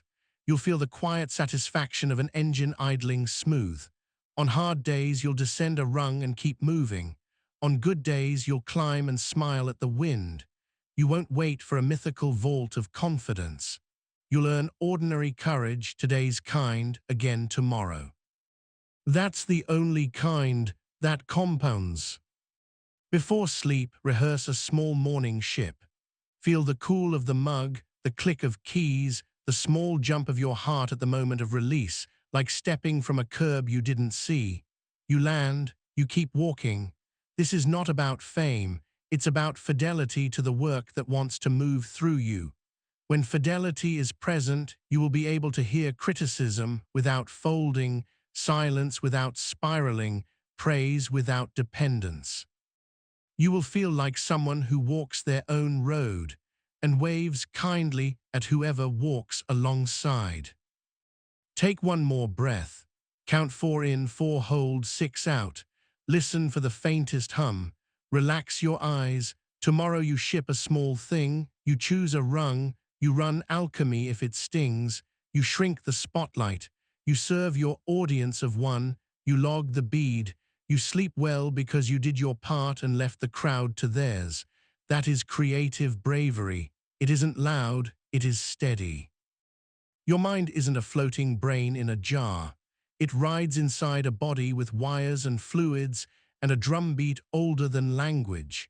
If you keep asking your attention to sprint on a starving engine, grit turns into grind and focus turns into glass. Today you'll rebuild the foundation. Energy, recovery, and the nervous system state your decisions ride on. This isn't a biohacking lecture. It's a set of small levers you'll pull to feel capable at 10 a.m., steady at 3 p.m., and decent at 9 p.m. The science is friendly. Circadian clocks set timing, ultradian cycles set 90-120-minute waves. Glucose stability keeps the prefrontal cortex online. The vagus nerve mediates calm, and sleep consolidates everything you're practicing. You'll take those facts and turn them into moves you can do under fluorescent lights and on messy Tuesdays. The protocols today, energy budgeting and the 3-gear day, plus the vagus vector, will make your rails feel oiled instead of squeaky. You'll stop bullying your body and start partnering with it. Begin with energy budgeting. Money metaphors work because they're simple. You wake with a balance that isn't just hours, it's charge. Every decision, context switch, and emotion withdraws. Every bit of sunlight, sleep, movement, and decent fuel deposits. Old you overdrafted daily and paid interest in irritability. New you will make 3 choices in the morning that set your balance for the day. Light meal, light move. You step into daylight within an hour of waking, even through a window if clouds are rude. You let light hit your eyes, not your phone first. That exposure nudges your circadian clock, lifts cortisol in a healthy curve, and tells your adenosine meter when to fill so sleep arrives tonight. Then you eat a light, steadying meal, protein forward, simple, because glucose roller coasters make attention skittish. Then you move lightly for 5 minutes to push blood where thoughts need oxygen. It's boring in the way door hinges are boring until the door sticks. You are investing before you spend. Feel the air on your face, the texture of skin under your fingertips where you rest your palm on your cheekbone. Inhale to 4, hold for 4, exhale for 6. Sense your weight in the chair and the coolness at the tip of your nose. Imagine the first step outside tomorrow, the way the light sits on the sidewalk, the sound the day makes when it hasn't yet filled with noise. That picture is a promise to your nervous system that you will meet it where it lives. To spend your balance wisely, run the 3-gear day. Gear 1 is deep, low noise, single thread, build a room. Gear 2 is cruise, coordination, messages, logistics. Gear 3 is drift, restoration, wandering walk, dishes, shower, the quiet human stuff. You don't jam all gears at once. You start the morning in deep while cortisol rides its natural wave. You put cruise in the middle, you leave drift for late. When interruptions happen, you downshift instead of stalling. If deep gets smashed by a meeting that overruns, you take a 5-minute drift move, walk to the window 4-4-6 breath, then return to cruise for one lane clearing task before you try deep again.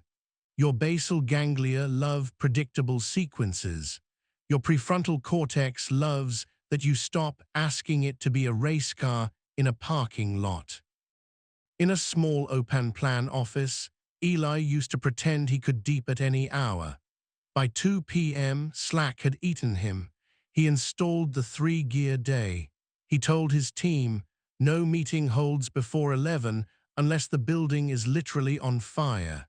He started each morning with a 90-minute deep block, then a 45-minute cruise where he answered messages like a human, not a slot machine.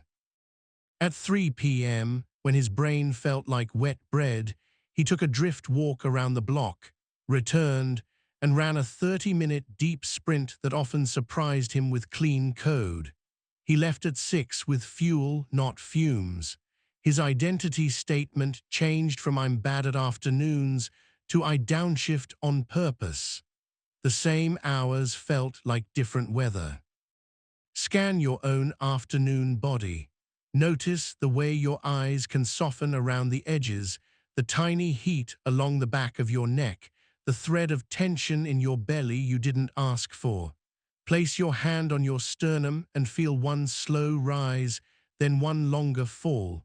The body speaks in these tiny paragraphs. When you listen, you steer. Your nervous system state is the platform your protocols stand on. Enter the vagus vector, a 3-move path you'll use to tilt your state quickly when stress climbs and your focus frays. Move 1, lengthen the exhale. 2 or 3, 4, 4, 6 breaths signal the vagus nerve to ease sympathetic drive. Move 2, orient. Gently turn your head and eyes to notice 3 objects left, 3 objects right, and 1 behind by twisting your torso. This tells your midbrain you're not trapped. Move 3, soften and aim. You soften one muscle group, the jaw or shoulders, then name your next rep. Breath drops heart rate variability into a friendlier range. Orientation reduces threat. Softness reopens fine motor control and language systems. Aim ties state to action. You can do it at a sink, in a bathroom stall, under a street tree, on a train between stops. 90 seconds. Weather changes. A short scene. Leora prepped to present a design review to a director who delighted in interruption. Her palms were slick, her mouth turned to cotton. Old Leora would have tried to outpace the tremor in her voice. New Leora slid into a quiet hallway, ran the vagus vector. 3 slow exhalations. Eyes left, exit sign, potted plant, scuffed baseboard.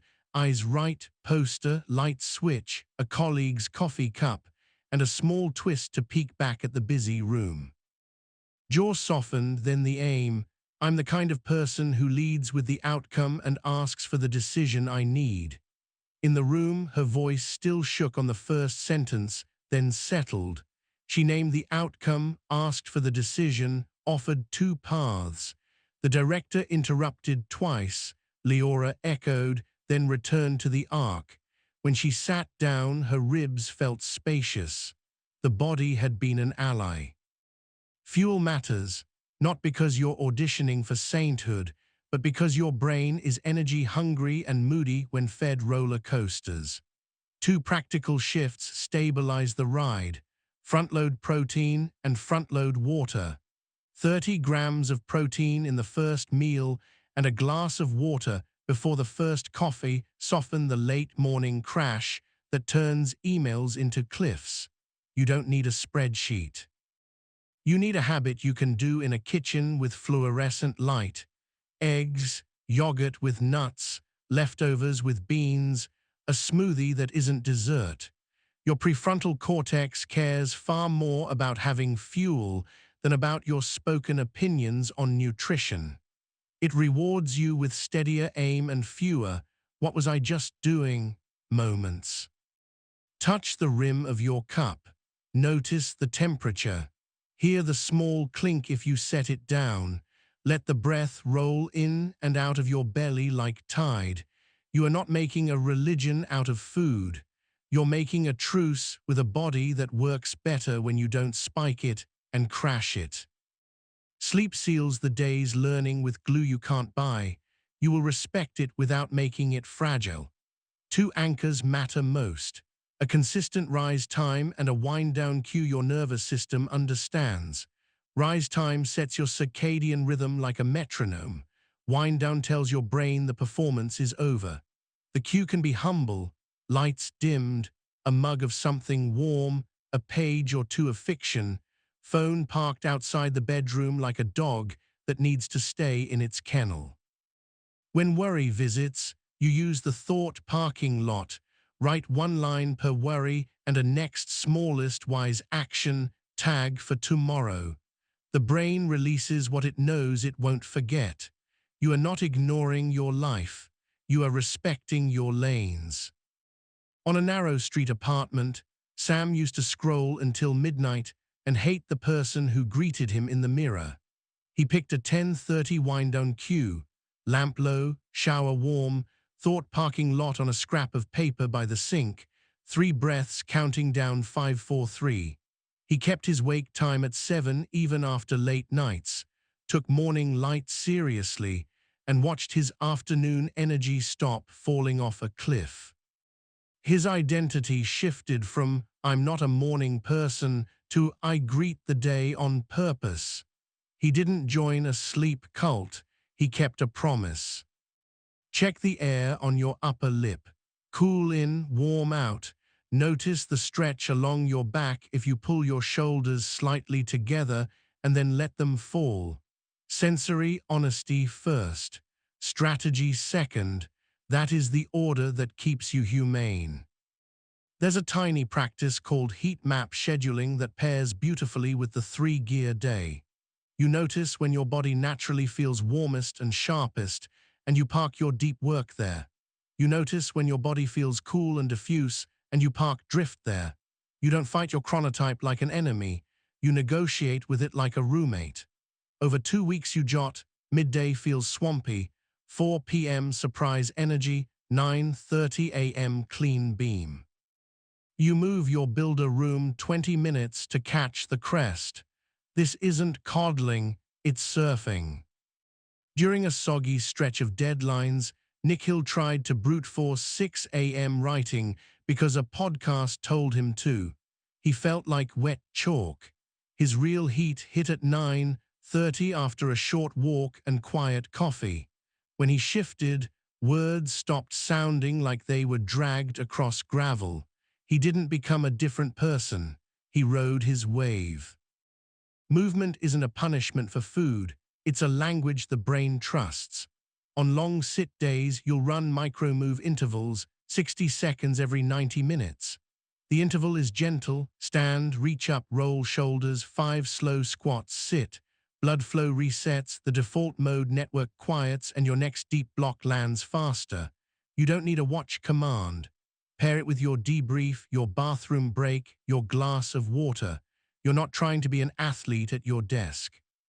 You're trying to be a person with joints that remember they exist.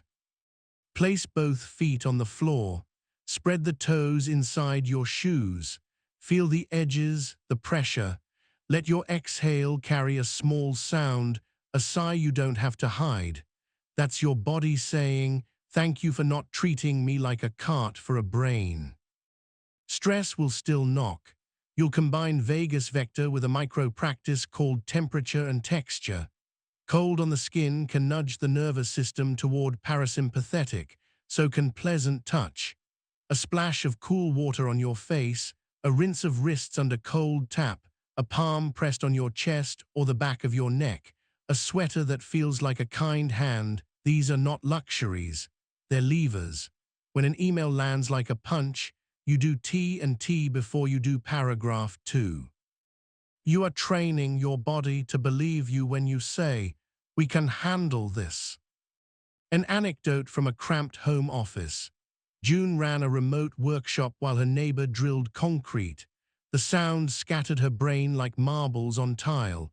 She excused the room for 90 seconds, ran to the sink, rinsed wrists, pressed a palm to her chest, breathed 4-4-6 twice, oriented to 3 objects, and came back with steadier eyes. She named the noise with humor and continued. Her reviews said, "Felt calm even with chaos." That wasn't temperament, that was protocol. Hydration is boring until it is. Mild dehydration pretends to be fatigue, irritability, and I hate everyone. A glass of water before coffee, one at mid-morning, one mid-afternoon, one with dinner, and a pinch of salt somewhere if you sweat on purpose. This is not a regimen, it's plumbing. Your brain floats in fluid. Keep the river flowing. Your 3 p.m. self will write you a thank you note in the language of not hating the people you like. Notice your tongue again, let it rest heavy. Sense the skin around your eyes, allow it to soften. Hear the faintest sound. Breathe slower. Whisper the line that keeps returning like a lighthouse beam. You are the awareness, not the emotion. You are the chooser, not the noise. You are the steward, not the storm. Stewardship includes the body. Evenings are an easy place to lose the plot. You'll run a simple human close, a short ritual that tells your system it did enough and can stop guarding the gates. The close can be 5 minutes. Park the phone outside the bedroom, place tomorrow's clothes, write 1 line in your loop, kept rails, slid bars, learned friction, then 3 slow breaths at the doorway before lights out. The doorway breath is the identity switch. Who am I as I enter? Answer, a human, not a productivity animal. You sleep as that person. You wake as that person. Your output improves because your being is not frayed. Another small story. Rosa worked in a hospital where nights bled into mornings. She couldn't fix the shifts. She could build a close. In the locker room, she sat for 60 seconds, hands on knees, stared at a tile's edge and breathed. She wrote a line, showed up for Mrs. T's family, slid the bar on the charting. Friction was the printer again, ask tech. She put her phone in airplane mode until the bus. She drank water. She tucked herself into bed at 10, even when she wanted to scroll revenge on a hard day. Her resilience didn't shout. It hummed. You'll stumble, sugar will seduce you when you're thin. Screens will swallow you when you're sore. You won't scold. You'll run a repair ramp for energy just like you do for tasks. Preview, how did yesterday feel really? Pebble, what's one deposit I can make this morning? Light meal, light move. Path, what's the smallest friction I'll remove tonight for tomorrow's sleep? You make the body an ally again in 3 sentences. The day becomes pilotable. Feel your breath travel down and brush the bottom of your ribs. Let your shoulders widen like you're making space for lungs. Sense the chair's support, the ground's confidence. Your body doesn't need you to be perfect. It craves consistency and kindness. When those are present, it gives you back something better than intensity, reliability. Reliability is the secret spice in unstoppable.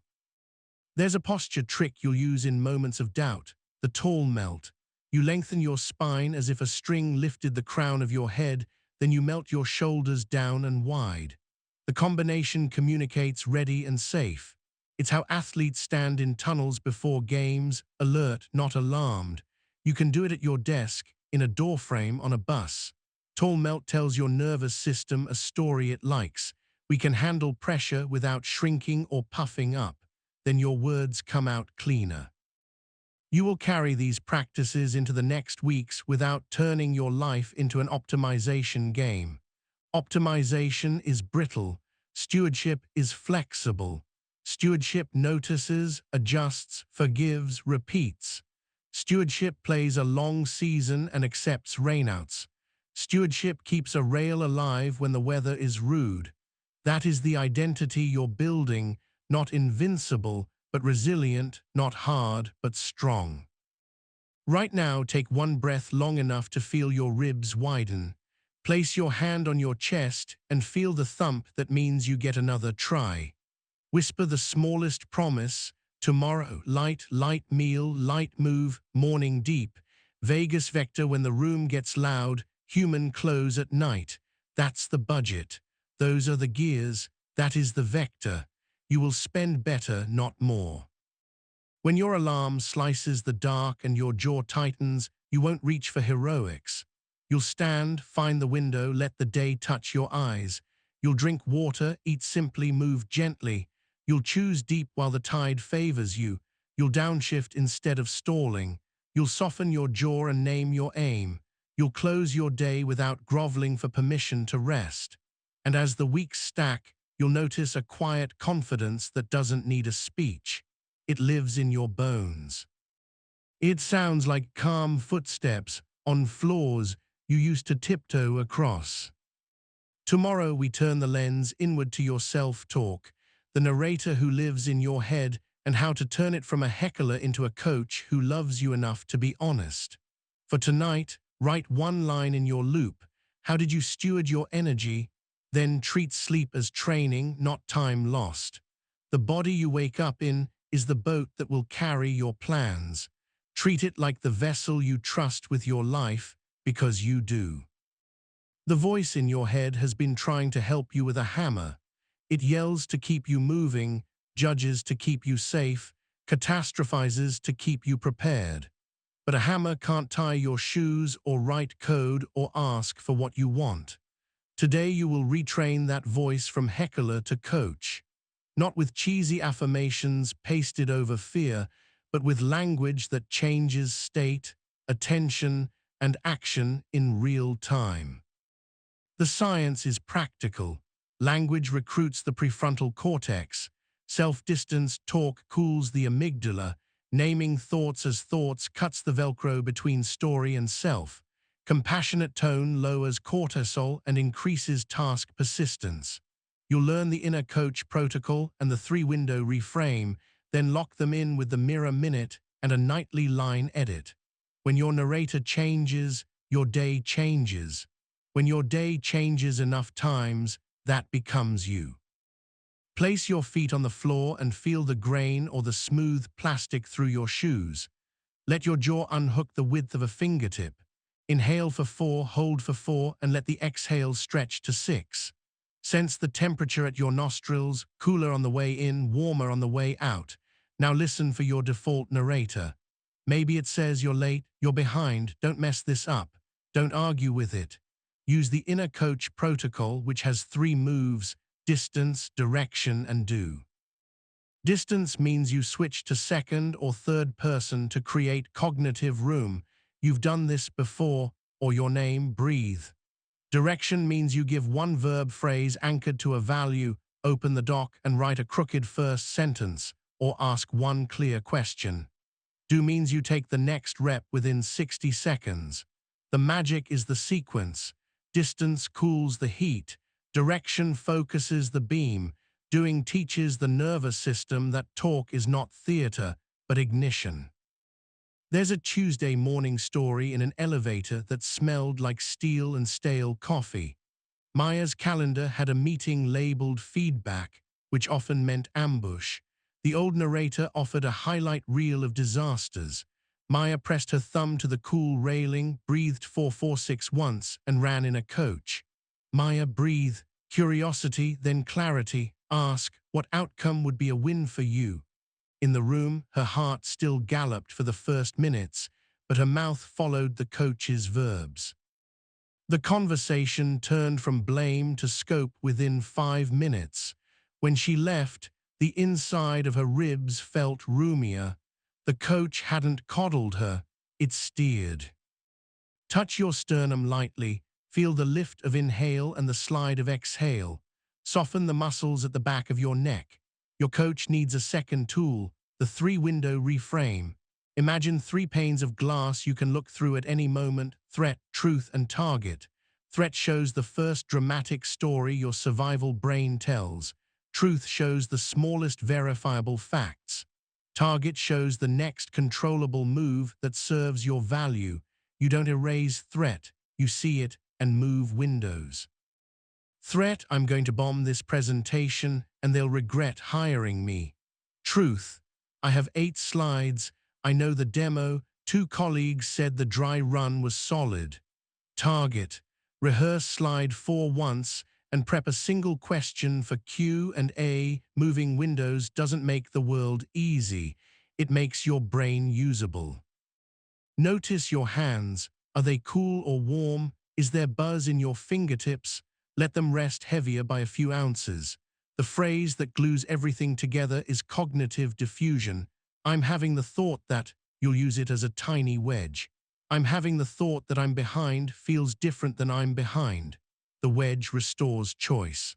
After the wedge, you add a value and a verb. I'm having the thought that I'm behind. Value is reliability. Next verb is send the status line.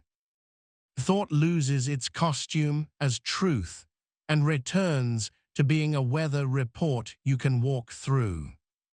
On a late afternoon train where metal sang against metal, Jordan faced an email from a client with the subject line concerns. His stomach dropped like a bad elevator. Threat window screamed, his hands went slick, he ran the wedge. I'm having the thought that this means the project is doomed. He moved to truth. The email mentioned timeline, not quality. 2 milestones were early, 1 dependency slipped. Target, write 3 options with trade-offs, ask which fits their reality. He breathed a slow 6 count out, typed a plain, kind reply, and watched his shoulders lower a centimeter. The narrator had been dramatic. The coach had been useful. Now give the coach a body. Do the vowel breath for 30 seconds. Inhale on a gentle A, exhale on a soft O, just enough to feel vibration in the throat. Vibration coaxes the vagus nerve, voice calms body, body permits better thinking. After the vowel, say 1 sentence in second person that contains a verb and a value. You move with honesty, write the first messy paragraph. Your tone matters. Warm, not sugary, firm, not sharp. You are not trying to be your own motivational speaker. You are trying to be the kind of teammate you would trust when you're shaky. You'll meet resistance from a familiar saboteur, the expert bully. It argues that if the sentence isn't brilliant, you shouldn't say it. If the solution isn't perfect, you shouldn't try. Your counter is a named move called crooked firsts. You declare, crooked firsts save straight finals, and you set a 90-second timer to produce the ugliest, truest version of the next thing, a paragraph full of brackets, a sketch with arrows and apologies, a plan with blanks. Then you run the inner coach. Good. Now pick 1 angle to straighten. Crooked firsts disarms the bully because you've redefined winning as moving. Your basal ganglia learn that initiating under imperfection is the habit, not the exception. Feel the air against your upper lip, the tiny coolness. Let your shoulders widen as if you're making space for lungs. Hear the smallest ambient sound, a vent or a car. Anchor yourself like this during crooked firsts. Sensation keeps the coach from floating off into slogans. For moments when shame spikes, you'll use the self-compassion triad in under a minute. Common humanity, kind naming, and committed next. Common humanity says, of course this hurts, humans feel this. Kind naming says, this is disappointment, or this is fear, without insult. Committed next says, the next faithful action is, this triad isn't a cuddle puddle. It lowers defensive arousal so you can keep your promise. Studies show self-compassion increases persistence because you don't waste energy hiding from yourself. Translation, less flinch, more follow-through. In a kitchen lit by 1 stubborn bulb, Lena reread her grant rejection. The old narrator called her a fraud and suggested a permanent nap. Lena placed her palm on the cool countertop, breathed 446 and ran the triad. Of course it stings. Lots of people get this email. This is sadness and embarrassment. Next faithful action, copy the reviewer's comments into a doc, highlight what's actionable, and draft an email to a mentor asking for a 15-minute call. 10 minutes later, sadness hadn't left, but it had lost its megaphone. She felt the mild heat of pride at tiny movement. That heat is identity knitting itself stronger. There's a simple, potent practice for mornings called the Mirror Minute. Stand in front of a mirror or a window that reflects your outline. Feel the floor, soften your jaw, breathe once. Speak a 2-line script in second person. Line 1 names who you're being, line 2 names what you'll do first. You're the kind of person who starts with service, send the status update. Or you're the kind of person who honors craft, open the doc and write a crooked intro. Do not negotiate. Walk to the action. The mirror makes the promise public to your nervous system. Your face hears you. That makes it harder to ghost yourself. Sense the weight of your tongue, let it rest. Notice the skin around your eyes and let it loosen, as if you took off tight glasses. Feel your hands, the pulse thudding faintly at the base of your thumbs. When the coach speaks kindly while you are embodied, the words carry voltage. Afternoons need a different edit. You'll do a mid-block whisper coach. When you feel drift, whisper a tiny pair, verb now, relief then. Write 5 crooked lines, breathe once. Send the invite, sip water. Your brain likes paired promises. It relaxes when work and comfort travel together. You are not bribing yourself like a toddler, you're acknowledging biology. Another tool, the 3-perspective reframe. You ask 3 quick questions to widen the story. Me now, me wise, me friend. Me now names the feeling, I'm tense and worried. Me wise speaks from 6 months ahead. You'll barely remember this meeting, ask for the smallest decision. Me friend speaks to you like you would to someone you love. You're capable, do the first rep and breathe. Then you act. The reframe changes posture from curled to upright. Consider Adil, who needed to ask his manager for a raise. His narrator predicted shame and a lecture on budgets. Adil sat in his car, palms on the wheel cool and smooth, and ran the 3-perspective. Now, I'm anxious. Wise, in 6 months you'll wish you asked sooner. This conversation shapes your trajectory. Friend, you've delivered, speak in outcomes and ask cleanly. He walked in and said, I'd like to review scope and compensation. I increased throughput by 18% this quarter and took on onboarding. What's the path to aligning my title and pay? The manager didn't throw confetti. He asked for a week to review. A week later, the path existed. Adil's voice shook less next time because his coach had a track record. Touch a cool surface nearby, even for a second, the desk, a cup, the edge of your laptop. Feel the small shock of temperature. Breathe a slow exhale. That is a punctuation mark for your coach's sentences. Coaches speak in complete sentences with rests. Hecklers screech run-ons. You will stop letting your narrator bully your body with labels. Replace global labels with specific behaviors and choices. I'm lazy becomes, I avoided the proposal for 20 minutes and scrolled. Then you add 1 sentence.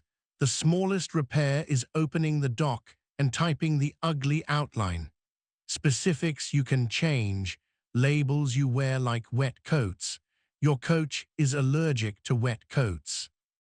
At night, you'll run the line edit, a 90-second practice that rewires voice. In your identity anchor loop, write 2 lines, the harshest sentence you said to yourself today and the coach's edit. Keep the meaning, change the tone to strong and kind with a verb.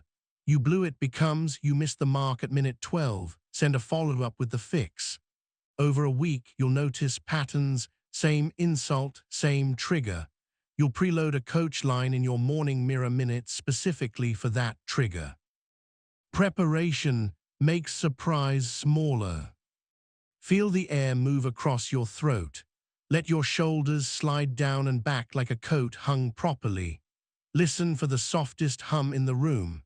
In that quiet, remember the backbone sentence of this book and place it inside your head voice. You are the awareness, not the emotion. You are the chooser, not the noise. You are the narrator, not the narrative. You choose how you speak to yourself, and that choice changes what you can do next. What about guilt when you talk to yourself kindly? The fear says, if I'm gentle, I'll slack. Reality says, when you trust your own voice, you stop wasting time debating, hiding, or posturing. Self-kindness without standards is mush. Standards without kindness are knives. You will hold both, a steady tone and a clear ask. You're a person who shows up, open the dock. Then you open the dock. This is not indulgence. It is efficiency. A relational example. Sol's partner snapped after a rough day. Sol's narrator wrote a courtroom drama where he was either victim or villain. He ran the triad and the compass from earlier chapters. Of course this hurts. This is frustration and fatigue. Next faithful action, say one caring line and ask for a time to talk. Out loud, I want to get this right and I'm tired too. Can we debrief after dinner so I don't react? The temperature in the room dropped. Later, they ran curiosity, clarity, kindness, commitment like prose. Sol's coach had protected a relationship from a story. Mid-afternoon, when your words turn wooden and you suspect you've lost the plot, run the 90-second editor. Set a timer. For 30 seconds, write everything your heckler says. For 30 seconds, write the coach's verbs. For 30 seconds, pick one verb and do it. The trifecta empties the emotional cache and returns you to rails. Your inner climate resets faster than you think when you give it a container. Feel your wrists. Notice the pulse. Unclench your toes inside your shoes. Let your exhale be longer than your inhale again.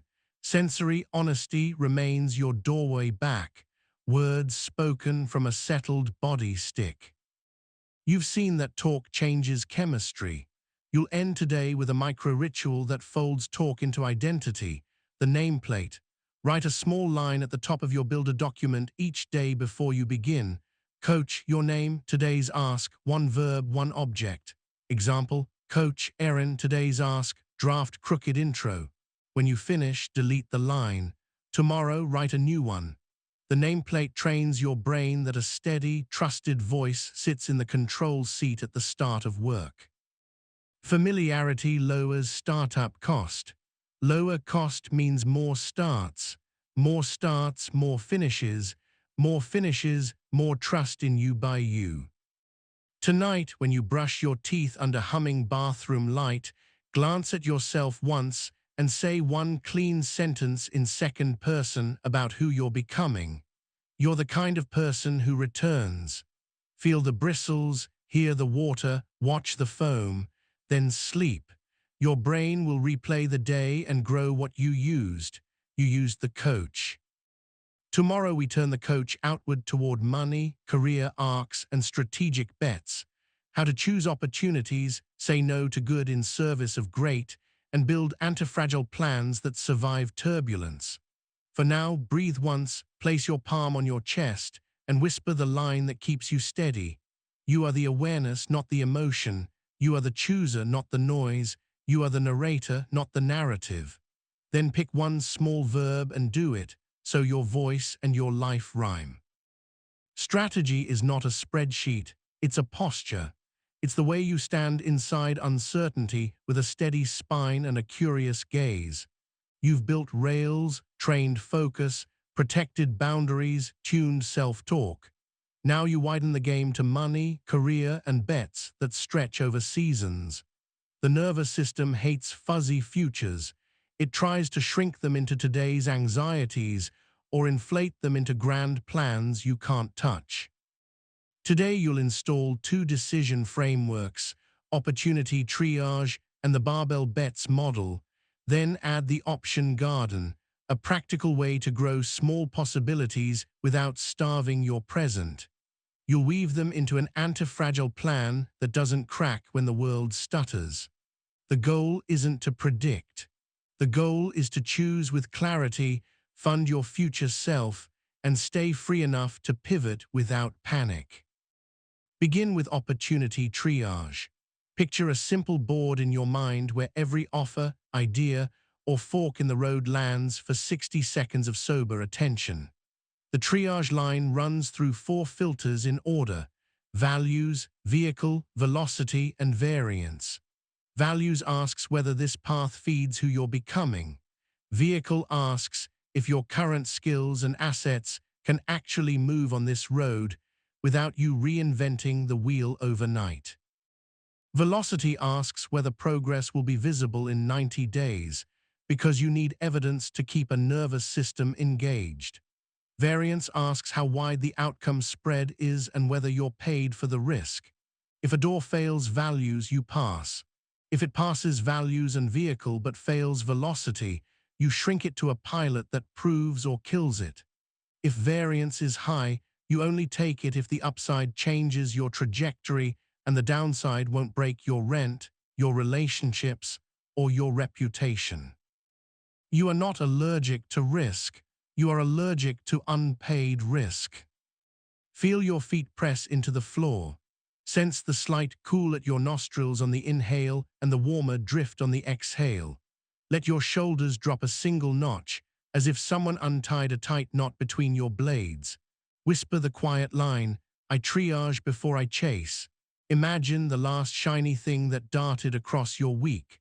Run it through values, vehicle, velocity, variance. Notice the calm that lands when a maybe becomes a clean yes or no, or a small test with a clock on it. Your nervous system likes clocks. Clocks mean edges. A story from a coffee shop that smelled like toast and ambition. Keisha had 2 paths on the table.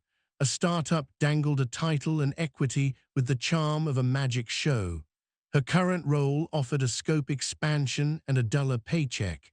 The old Keisha would have decided on adrenaline and a friend's hot take. New Keisha ran triage. Values. She cared about craft, growth, and sane evenings to call her grandmother. Vehicle. She had the skills for both.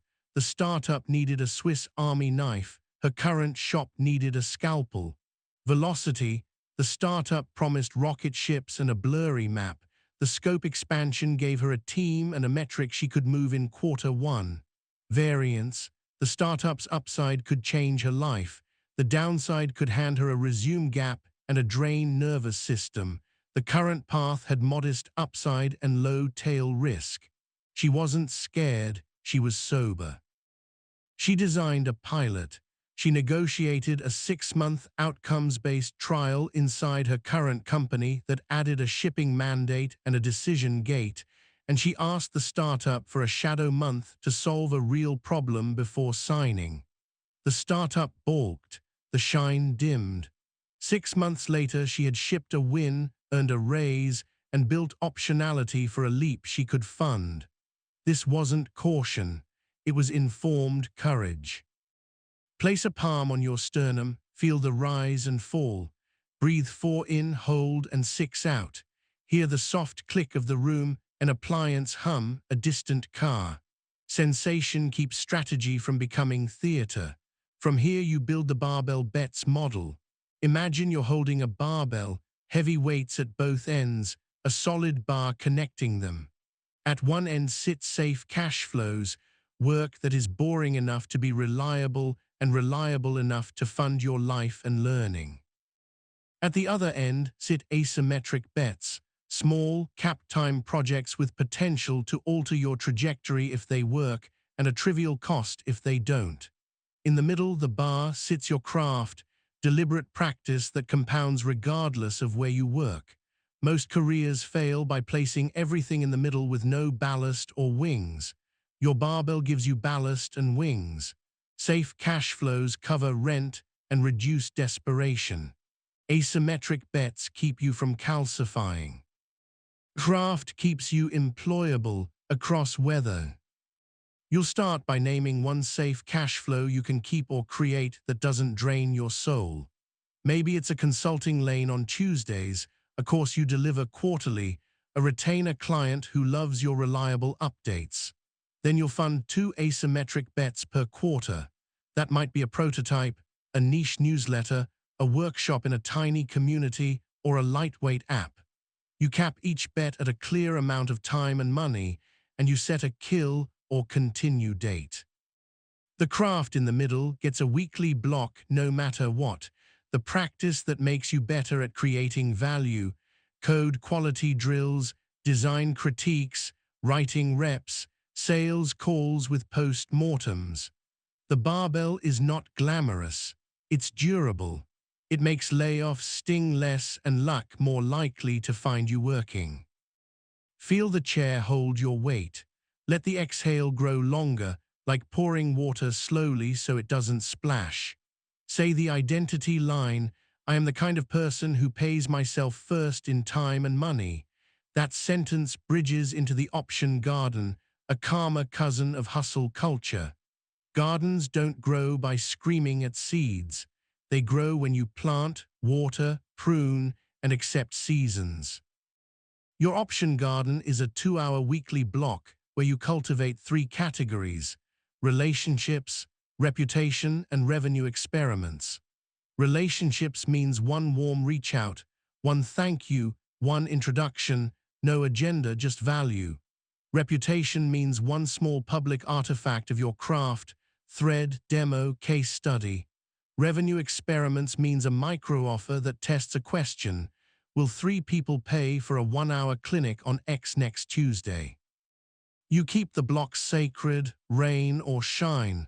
You don't measure it day by day. You harvest quarterly. On a thundery Thursday, Andre sat in a library that smelled like paper and dust and bitter coffee. He had been laid off a month earlier, a bruise he kept pressing. Old Andre would have blasted resumes into the void and doom-scrolled. New Andre built his barbell, then tended the garden. Safe cash flow, a part-time contract doing the least sexy but most stable data cleanup work for a local firm. Bets, a tiny analytics template he could sell for $50 to indie founders, and a micro-podcast where he summarized 1 technical paper weekly in plain language. Craft, an hour daily on SQL and storytelling. Option block, he wrote 1 case study, emailed a mentor with a genuine thank you and a data question, and offered 3 founders a free 30-minute audit to learn. In 6 weeks, he had 3 subscriptions to his template, a podcast with modest listeners but serious DMs, and an interview at a firm that had read his case study. It wasn't magic. It was horticulture. Notice the air on your upper lip. Cool in, warm out. Soften your jaw by the width of a coin. This is where money anxiety walks into the room with loud shoes. You will give your nervous system something calmer to stand on with the 3-account plan, not bank accounts necessarily, but time accounts in your calendar that mirror money. Foundation, growth, and wildcard. Foundation is paid work or work that produces cash within 90 days. Growth is craft plus garden. Wildcard is 1 hour a week where you explore something with no immediate ROI, because creativity fed today turns into opportunity tomorrow when the market moves and you have a hook. You schedule these as rooms the way you schedule builder, student, human. You give foundation enough to keep the lights on, growth enough to keep you employable tomorrow, and wildcard just enough to keep you weird in a world that punishes sameness. Now we build an anti-fragile plan. Fragile plans need everything to go right. Robust plans survive hits. Anti-fragile plans get better when hit. You'll design yours with 2 moves, the shock table and the buffer bank. The shock table is a 2-minute quarterly ritual where you write 3 shocks you might face: market dip, boss change, family health, and write 1 predecision for each. If the market dips, you slide to maintain season, extend safe cash flows, and double the option garden. If the boss changes, you preassemble a case file of outcomes and names who can speak for your value. If family health hits, you cut bets to 1, slide bars on keystones, and move sleep to sacred. The buffer bank is time and money saved intentionally. 1 cushion block each day, as you learned earlier, 1 half day each month with no meetings, 1 chunk of cash that covers 3 months of basics, even if it takes a year to build. You're not building a bunker, you're building a spring. The springs compress, then they push back. Feel the texture under your fingers, a key, a cup rim, the wood grain of a desk. Breathe steady. Say a line you can carry, plans are alive. With that softness, walk into a negotiation scene where anti-fragile posture pays. Rhea had an offer. The salary was fine, the scope was spongy, the title would pigeonhole her. Old Rhea would have accepted, grateful and anxious. New Rhea used the regret minimization glance, stand in a future memory and ask what choice you regret less. She felt her chest tighten at the idea of being boxed. She pictured 6 months of explaining a title that didn't match her work. She ran the conflict compass in a new suit. Curiosity about constraints, clarity about her outcomes, kindness for the team's reality, commitment to a pilot with a title review at 90 days tied to specific metrics. She asked for a small signing bonus to build her buffer bank and a 10 a.m., 4 p.m. meeting window to protect deep work. They countered, then agreed on the window and the pilot with a smaller bonus. Rhea accepted with a spine. Her future self nodded. Touch the back of your neck, feel its warmth. Let your shoulders widen, the tall melt you learned earlier. Strategy benefits from posture. Now add a micro practice called the 1-page plan that refuses to be pretty. You write your quarter on a single messy page, your barbell ends named with numbers, your garden block times stamped, your shock table scribbled, your buffer noted, your 1 asymmetric bet circled with a kill or continue date, your foundation rooms on the calendar. You take a photo and keep it as your phone's lock screen for a week. This is not for Instagram. It's for your nervous system to see that the future is made of chunks you already know how to hold. When the page stops feeling alive, you update it. Plans are alive. In a fluorescent hallway outside a conference room, Ruben checked his phone and saw his 1-page plan. He was about to be offered a leadership role that included a travel cadence that would set his marriage on fire. Old Ruben would have said yes and negotiated with exhaustion later. New Ruben remembered his shock table. Family health wasn't a hypothetical. His partner had a demanding period ahead. He walked in and said, "I'm honored and I want this. I can commit to 1 week a month travel for the first quarter. If more is needed, I propose we add a regional lead under me by Q2. Here are the outcomes I'll hit to make that hire obvious." The room blinked. Then someone said, "If you can hit those, we'll write the requisition." 6 months later, they did. Anti-fragile plans make you bold without being blind. Notice your breath again. 4 in, 4 hold, 6 out. Hear the small sound in your space, the HVAC, the street, the coffee machine. Grounded, you now learn the option tunnel for saying no to good in service of great. The tunnel is a sentence you say aloud when a good thing tempts you off your arc. If I walk into this, what will I be forced to walk past? You let your eyes rest on a point across the room and feel the weight of that truth in your chest. Then you apply the boundary bridge you learned earlier. Affirm the goodness, align on value, offer an alternative that keeps your tunnel clear. Saying no is easy when the thing is bad. The skill is saying no when the thing is good but not yours. The tunnel trains taste and loyalty. A soft anecdote. Olma, a developer with the soul of a teacher, was asked to lead the internal social committee. She loved people. She also loved the course she was piloting on mentoring junior engineers. Old Olma would have said yes and bled evenings. New Olma footed the tunnel. If I walk into parties, I walk past pedagogy. She smiled and built a bridge. I love this team and I'm heads down on a course that will help us onboard better. I can do one event this quarter, a lunch and learn on mentorship. For the committee, I recommend Omar, who's built great community in support. The room clapped. No resentment bloomed. Olma shipped the course. Onboarding improved. Omar made the holiday party sparkle. Check the temperature on your palms. Warm, cool, somewhere between. Sensation again, then action. You'll secure your money posture with the 70-20-10 rule of energy, not dollars. 70% of your weekly work energy goes into foundation, safe cash flows and current scope, 20 into growth, craft and garden, 10 into wildcard, a bet that might look silly to others. The percentages keep your week honest.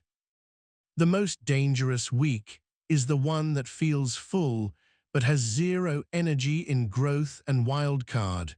That week makes you fragile. You don't need perfect maths. You need the habit of glancing at your calendar like a dashboard and adjusting your throttle.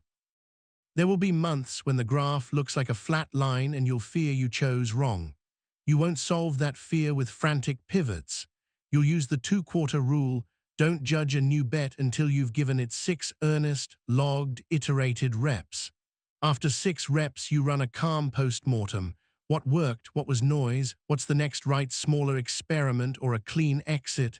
Exit is not failure. Exit is skill. Skill buys you time. Time composts into luck. One more story to weld this to bone. Soren had a good job and a quiet ache. He wanted to build tools for nonprofits without setting his family on fire. The ache whispered stupid, selfish, irresponsible. Soren wrote a 1-page plan. Foundation, keep the job, ask for a scope shift to reduce on-call, run a Saturday contractor lane for a single nonprofit. Growth, craft block on data, viz and ethics. Wildcard, prototype a donation transparency widget and show it to 3 directors. Option garden, write 1 case study per month. Warm reach-outs to 2 directors he respected. Micro-offer a free office hour monthly. Shock table, if kid gets sick, pause wildcard. If job shifts, ask for budget to pilot the tool inside. Buffer bank, 6 weeks, expenses in cash within a year. 12 months later, he didn't burn the house down. He had 2 small clients, a public artifact that people cited, and a job that had shifted to include the tools he craved to build. The ache didn't vanish. It changed flavor. It tasted like quiet pride. Place your fingers on something cool. Breathe long and slow. Let your shoulders soften. Whisper the identity turn that makes strategy humane. You are the awareness, not the emotion. You are the chooser, not the noise. You are the architect, not the weather. Architecture is not rigidity. It is shape. You are giving your life a shape that can hold storms without flooding your rooms. Tonight, write 1 messy paragraph in your identity anchor loop that names your barbell ends, your garden block time, and 1 asymmetric bet with a kill date. Add 1 shock and 1 predecision. Then sleep. In the morning, you'll triage the first shiny thing before it steals an hour. You'll fund your buffer bank with 1 small choice, and you'll tend the garden for 2 hours even if the world doesn't clap. The world claps late. Your nervous system claps now when you keep your word. If doubt arrives with its heavy coat, feel your feet, breathe 4-4-6, run the regret minimization glance, and ask the tunnel question. Protect the lanes that carry you. Be generous with pilots and ruthless with unpaid variants. Let boring money fund beautiful craft. Let small ships court big luck. Let seasons change and change with them. You don't have to see the whole road. You have to steer the next 100 meters with dignity. And when you forget, return, because returning is your brand now. Your plan is alive, so are you. That aliveness is the point, not the plan. Legacy isn't a statue or a plaque. It's the echo your choices leave in rooms you're no longer in. You've learned to focus, return, protect rails, steer strategy. Now we widen to meaning, how to live a life that feels aligned from the inside and useful from the outside, even when no one is keeping score. The nervous system craves purpose because purpose quiets noise. When you know why, you choose how with less friction. Today you'll stitch your daily protocols to something larger with two frameworks, North Star in the now and the integrity ledger. Then seal them with the closure cycle so you can end things cleanly and free capacity for what matters. You'll also practice gratitude in shadow, a way to harvest strength from hard chapters without sugarcoating. This is where grit becomes grace and your identity stops needing proof and simply moves. Start with North Star in the now. Big visions can paralyze. You'll bring the constellation down to your desk. The protocol is Future Whisper, 3 threads and 1 vow. Future Whisper is a 2-minute seat in your own tomorrow. Close your eyes, breathe 446 twice, then imagine a day 1 year from now that you're proud to inhabit. Don't chase a montage of trophies. Feel a day, the smell of your kitchen, the texture of your work, the way your shoulders sit. Ask one quiet question. What quality do I taste in this day? Maybe steadiness, play, courage, contribution, craft. That's your North Star word for this season. 3 threads means you name the 3 places it will live this week. Work, output, relationships, and body. 1 vow is the smallest daily line that ties the star to action. I keep courage alive by 1 ask before noon. I keep craft alive by 1 messy paragraph daily. I keep steadiness alive by a 10 p.m. wind-down. You're not writing a manifesto. You're threading a word through moments until the word becomes you. Feel the air at your nostrils, cool in, warm out. Notice the pressure under your thighs, the subtle grip of fabric against skin. Let your jaw unhook a notch. Whisper a word that tugged at you when you pictured that day, maybe steadiness. Place it into a sentence. Today, steadiness means beginning this block and ending it with a clean mark. The body relaxes when the compass is simple. To keep the compass honest, you'll build the integrity ledger. This isn't moral accounting, it's promise hygiene. Your brain trusts you when your promises match your actions more often than not. The ledger runs on 2 moves, promise audit and promise to plan bridge. Promise audit happens once a week in your gentle ledger time. You scan your calendar and your conversations and capture 3 kinds of promises. Explicit, I'll send it by Thursday. Implicit, showing up rested, being present at dinner. And silent vows to yourself, write daily, train, save. You list them without scolding and star the ones that still matter. Promise to plan bridge is the act of converting starred promises into concrete, calendar-backed moves with rails. A builder block for the deck, a human room for dinner without your phone, a growth hour for savings automation.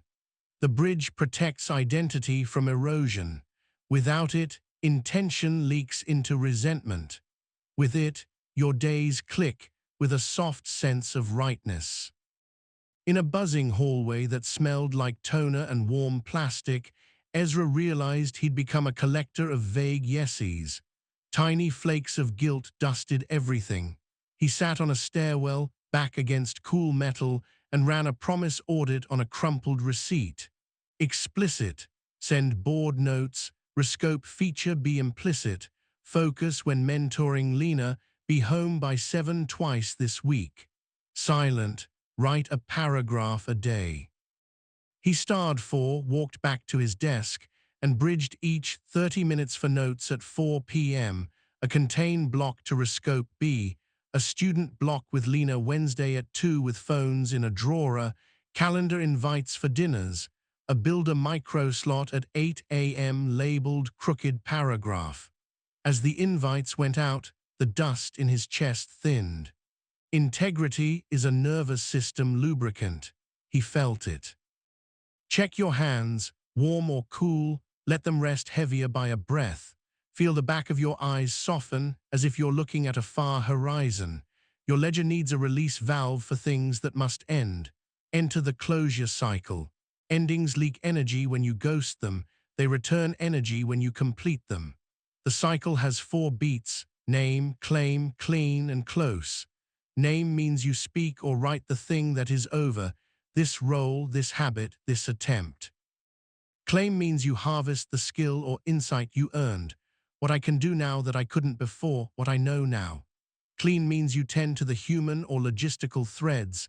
Say thank you, apologize if needed, archive files, return keys, set a boundary. Close means you mark it with a small ritual, one breath at a doorway, a note to your future self, deleting a recurring event, a walk where you say finished. The brain loves ceremony because it frees working memory and calms unfinished loops. Closure creates capacity. On a rainy evening, Neha ended a side project she had loved for 2 years. It had become a brittle chore. The old Neha would have let it die slowly, resenting it and herself. New Neha ran the cycle. Name, I'm ending the weekly design roundup. Claim, I got better at synthesis and found my voice on brand critique. Clean, she wrote a final post with links to favorite archives, emailed subscribers with a thank you and a pointer to others doing similar work, and messaged her co-curator about why and how she was stepping away. Close. She took a 10-minute walk under streetlights, breathed 446 twice, and said aloud, finished, thank you next. The next morning, her builder block felt roomy. Abandoned commitments haunt. Completed ones haunt less. Place 2 fingers lightly at the base of your throat. Feel the skip of your next swallow, the warmth of skin. Breathe slow. We'll practice gratitude in shadow now, not for toxic positivity, but for power reclamation. Your nervous system encodes pain faster than peace. You can help rebalance without lying.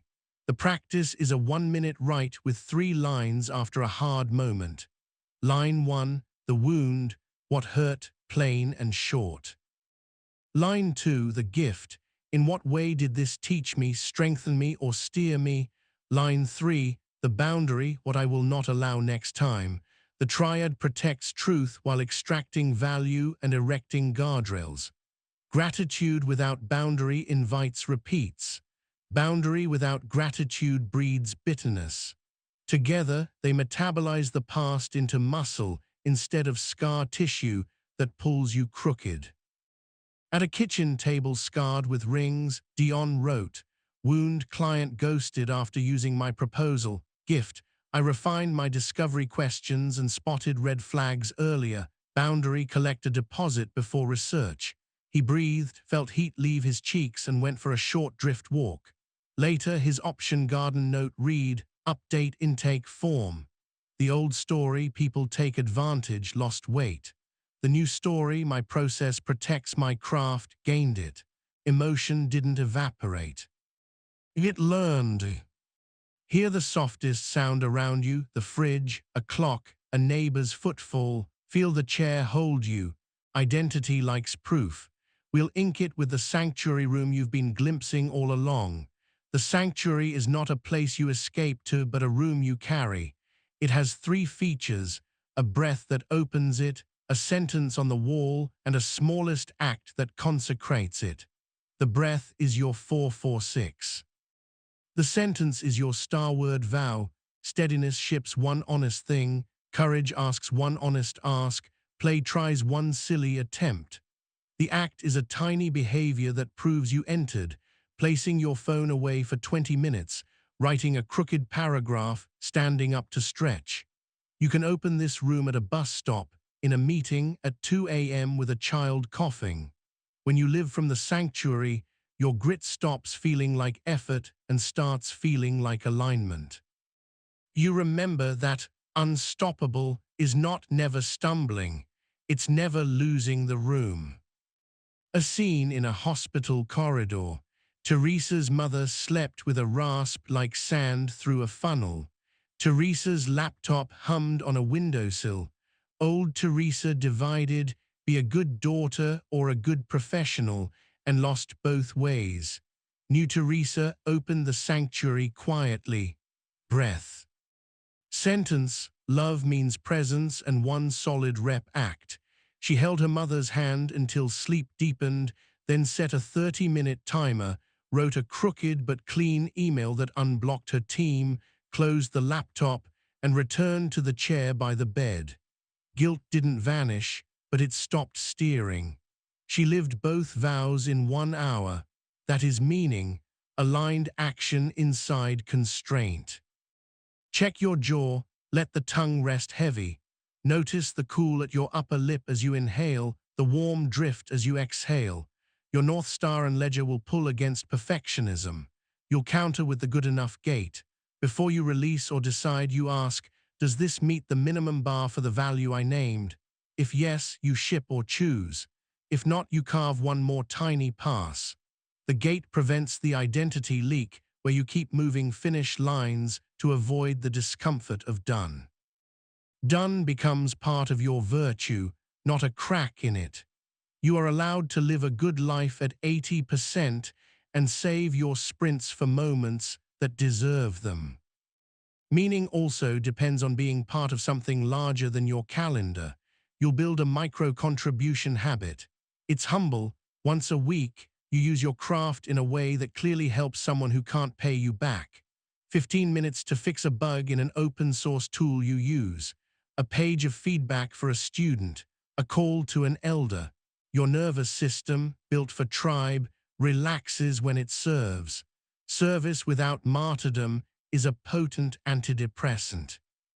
It stains your days with the color of we.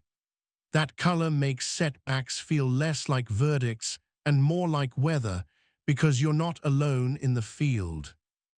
On a wind-bitten Saturday, Nor walked past a community fridge and stocked it with prepared meals she had learned to batch for herself. She tucked a note inside one container, "You're not alone, eat, then rest." It took 20 minutes. Her afternoon work felt different, not easier, truer. Your body recognizes alignment like a familiar song. We'll add a small but mighty ritual called the two-name blessing. Before big work or hard talks, you say your own name, then the name of someone you're doing this for. Ari for Matteo. It's simple and odd, and it works. Your brain threads identity to service. Fear shrinks. You stop performing for the anonymous crowd and show up for a face you love. This keeps ambition from curdling into self-absorption. Ambition tied to care has stamina. Feel your shoulders widen, the tall melt shift. Breathe. Say your name softly, then picture someone who benefits when you stay steady. Feel the skin of your forearm under your own touch, the slight roughness or smooth. The world outside your window is loud and often confused. You are allowed to be clear in a quiet way. There's one more place where legacies are forged. Repair. You will hurt people, people will hurt you. The repair bridge complements your conflict compass. It has 3 planks: impact, insight, invitation. You name impact without defense. When I missed the deadline, I put you in a bind. You name insight. I overcommitted and didn't triage. I'm changing the way I commit using a weekly promise audit. You make an invitation.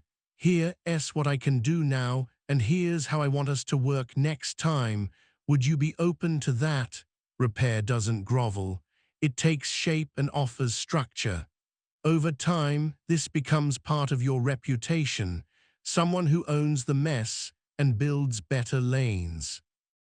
At a wobbly cafe table, Ash sent a repair bridge note after snapping at a teammate. Impact. I was short with you in stand-up. That was disrespectful. Insight, I felt behind and let it spill. I'm moving my builder block earlier so stand-ups don't sit on my last nerve.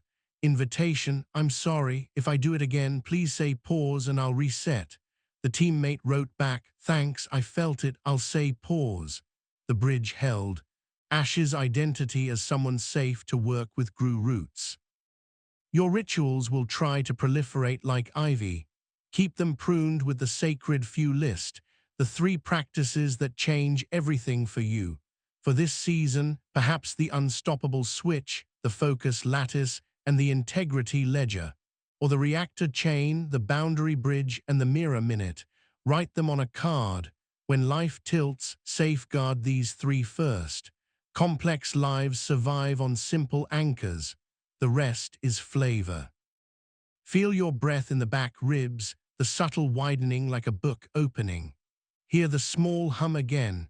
Place your palm over your heart and feel the thud, evidence that you are a living system, adaptable, not a marble statue that cracks.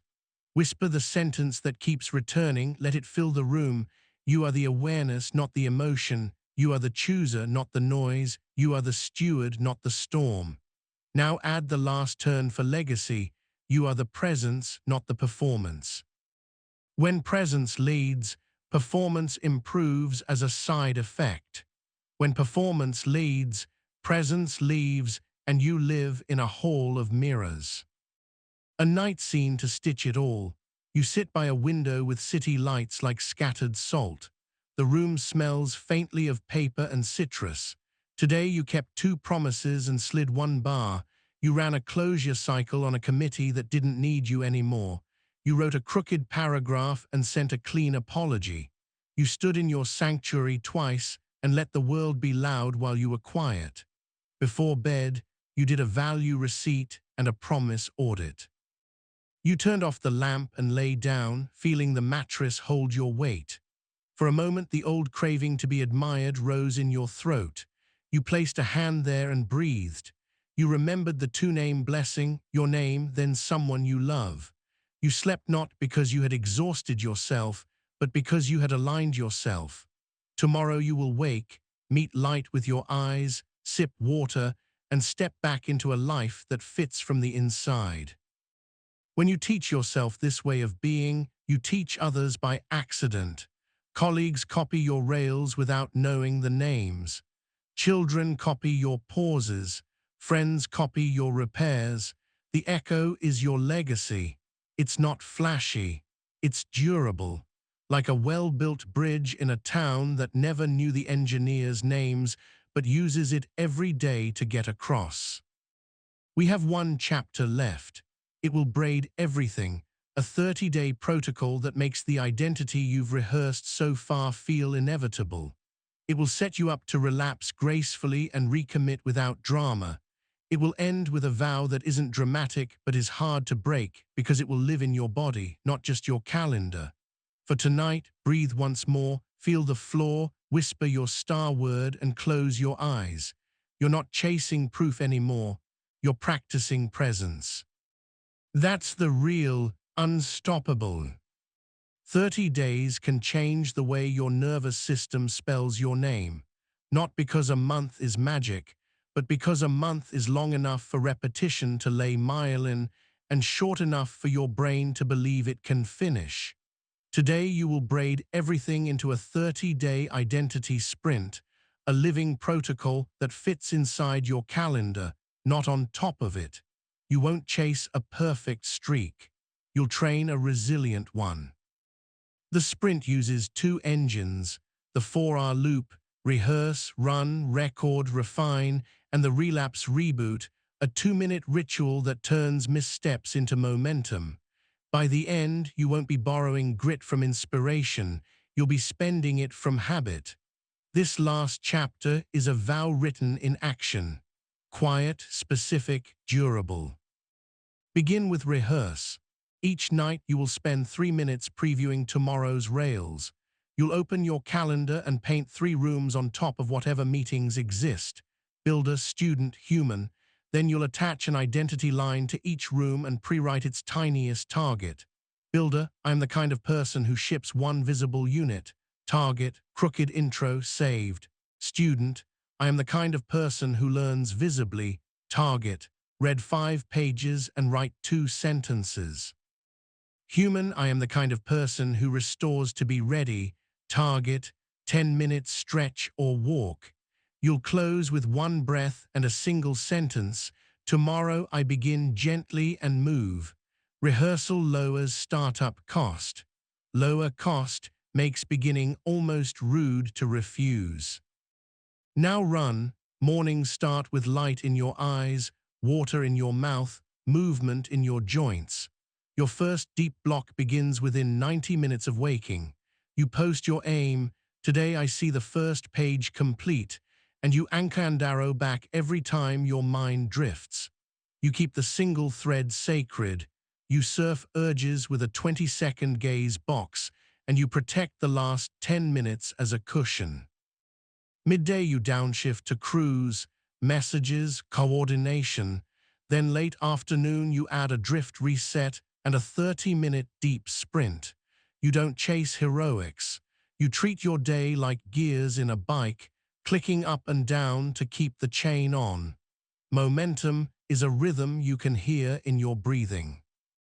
Record is how days become a life instead of a blur. You'll use a 1-minute evening entry called the sprint ledger. 3 lines, what I finished, what value it fed, what I adjust tomorrow. On Mondays and Thursdays, you add a bravery bead, shipped small, rung-used lesson learned. On Sundays, you run a gentle review, kept rails, slid bars, learned friction. This isn't bureaucracy. It is memory with purpose. Your nervous system relaxes when it sees evidence stacked in your own handwriting. Refine is where mastery hides. Every 2 or 3 days you'll edit 1 sentence, not your whole life. If builder keeps slipping, you shrink the window or front-load fuel. If student feels dull, you do a flavor swap. If human keeps getting cannibalized, you put your phone in Excel and park a book on your pillow. Refinement is the art of micro-corrections. Sailors do it by degrees and still cross oceans. Feel your feet on the floor now. Notice the cool or warmth under your soles. Inhale for 4, hold for 4, and let the exhale unspool to 6. Place your palm on your sternum and feel the thump that says you get to try again. Whisper the spine of this book. You are the awareness, not the emotion. You are the chooser, not the noise. In the sprint, that line becomes a daily switch rather than a quote on a wall. Relapse will visit, not if when. You will oversleep, you will doom scroll, you will snap. Old you would declare the day lost and empty the pantry in defeat. New you runs the Relapse Reboot, which takes 2 minutes and restores trajectory without theatrics. Minute 1, physiology, 1-4-4-6 breath, orient eyes left and right, soften jaw.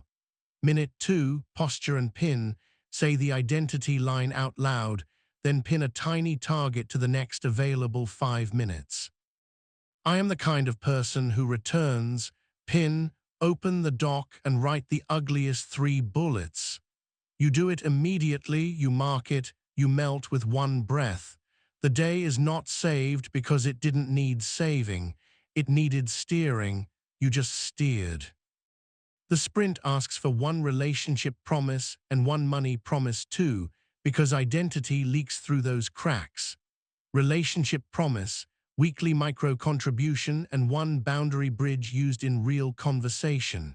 Money promise, 2-hour option garden block and 1 line to your buffer bank, even if tiny. You don't tell yourself you'll get to it. You put it on the rail like anything that matters. When you honor those promises, your world feels bigger and safer at the same time. Anecdote final 1. In a 1-bedroom with paint peels near the window and a plant that refuses to die, Rafi started day 1 of the sprint after 3 months of being almost ready. He set the mirror at an angle where morning light made a white stripe across his face. Mirror minute, Rafi, you begin gently and move, crooked intro now. He turned, sat, and typed a sentence that embarrassed him. He kept typing. Slack pinged. He didn't check. At minute 40, he put a green dot on the paper calendar he'd taped to the wall. At noon, his sister texted in crisis. He ran 2-minute triage, set a contain block, sent a kind line, and returned to his lane. At 3, his brain felt like stale bread. He downshifted to drift and walked to the corner store, air cool in his nose, hum of traffic like white noise. Night came. Sprint ledger, finished intro plus outline, value, craft, and reliability, adjust, start deep 5 minutes earlier. Day 2 wasn't epic.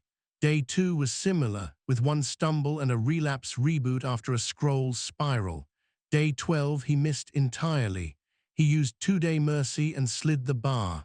Day 20 he shipped a small section publicly on a trusted rung. Day 27 he wrote a repair bridge to a friend he'd ignored. Day 30 he stood at the mirror again, raised his chin a centimeter, and felt something inside his ribs that didn't feel like fireworks. It felt like flooring. He could stand on it. Scan your own body like a soft lighthouse.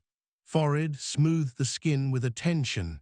Eyes, let the edges widen. Throat, notice warmth. Chest, rise and settle. Belly, release the small brace you carry without asking.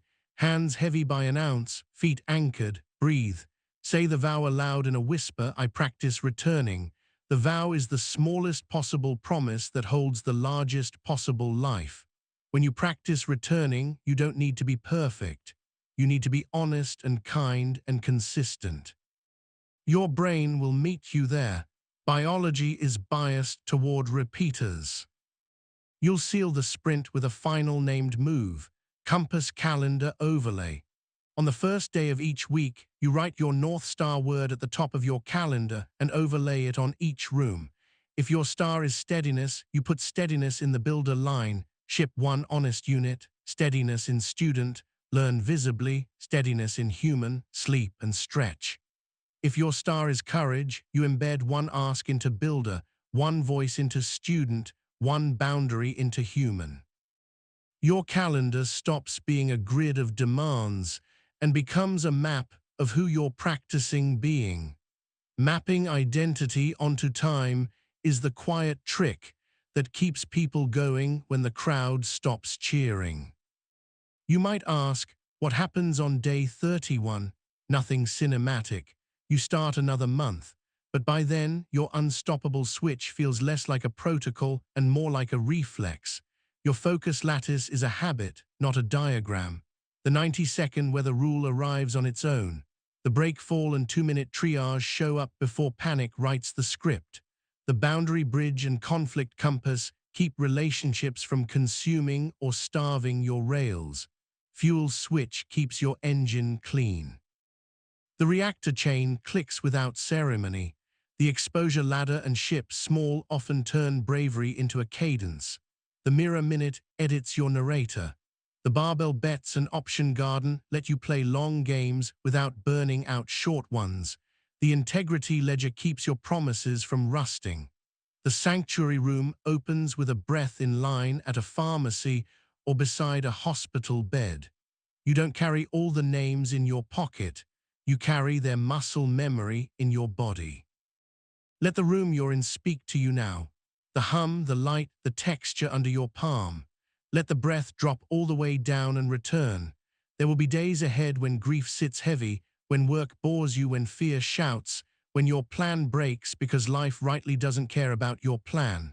On those days, you will not audition for worthiness. You will not retreat into punishment. You will touch the counter, soften your jaw, breathe, name 1 sentence that starts with I am the kind of person who, and aim at the next honest rep. You will treat yourself like a craft to steward. You will treat others like weather to respect. You will move. When you can't move, you will rest on purpose and call it part of the plan. That, too, is movement. A final sensory rehearsal before we close. Tomorrow, before your phone wakes its 100 tiny gods, you sit up and place your feet on a cool floor. The air carries the faint smell of coffee. You haven't made it yet, but the memory is there. You stand and walk to the window, light touches your eyes. A glass meets your palm, cool, water moves across your tongue. You circle your shoulders once. At your desk, you whisper, you begin gently and move. Your fingers find keys or a pen, plastic clicks or ink scratches. The first sentence is crooked and true. The first breath after the sentence is long.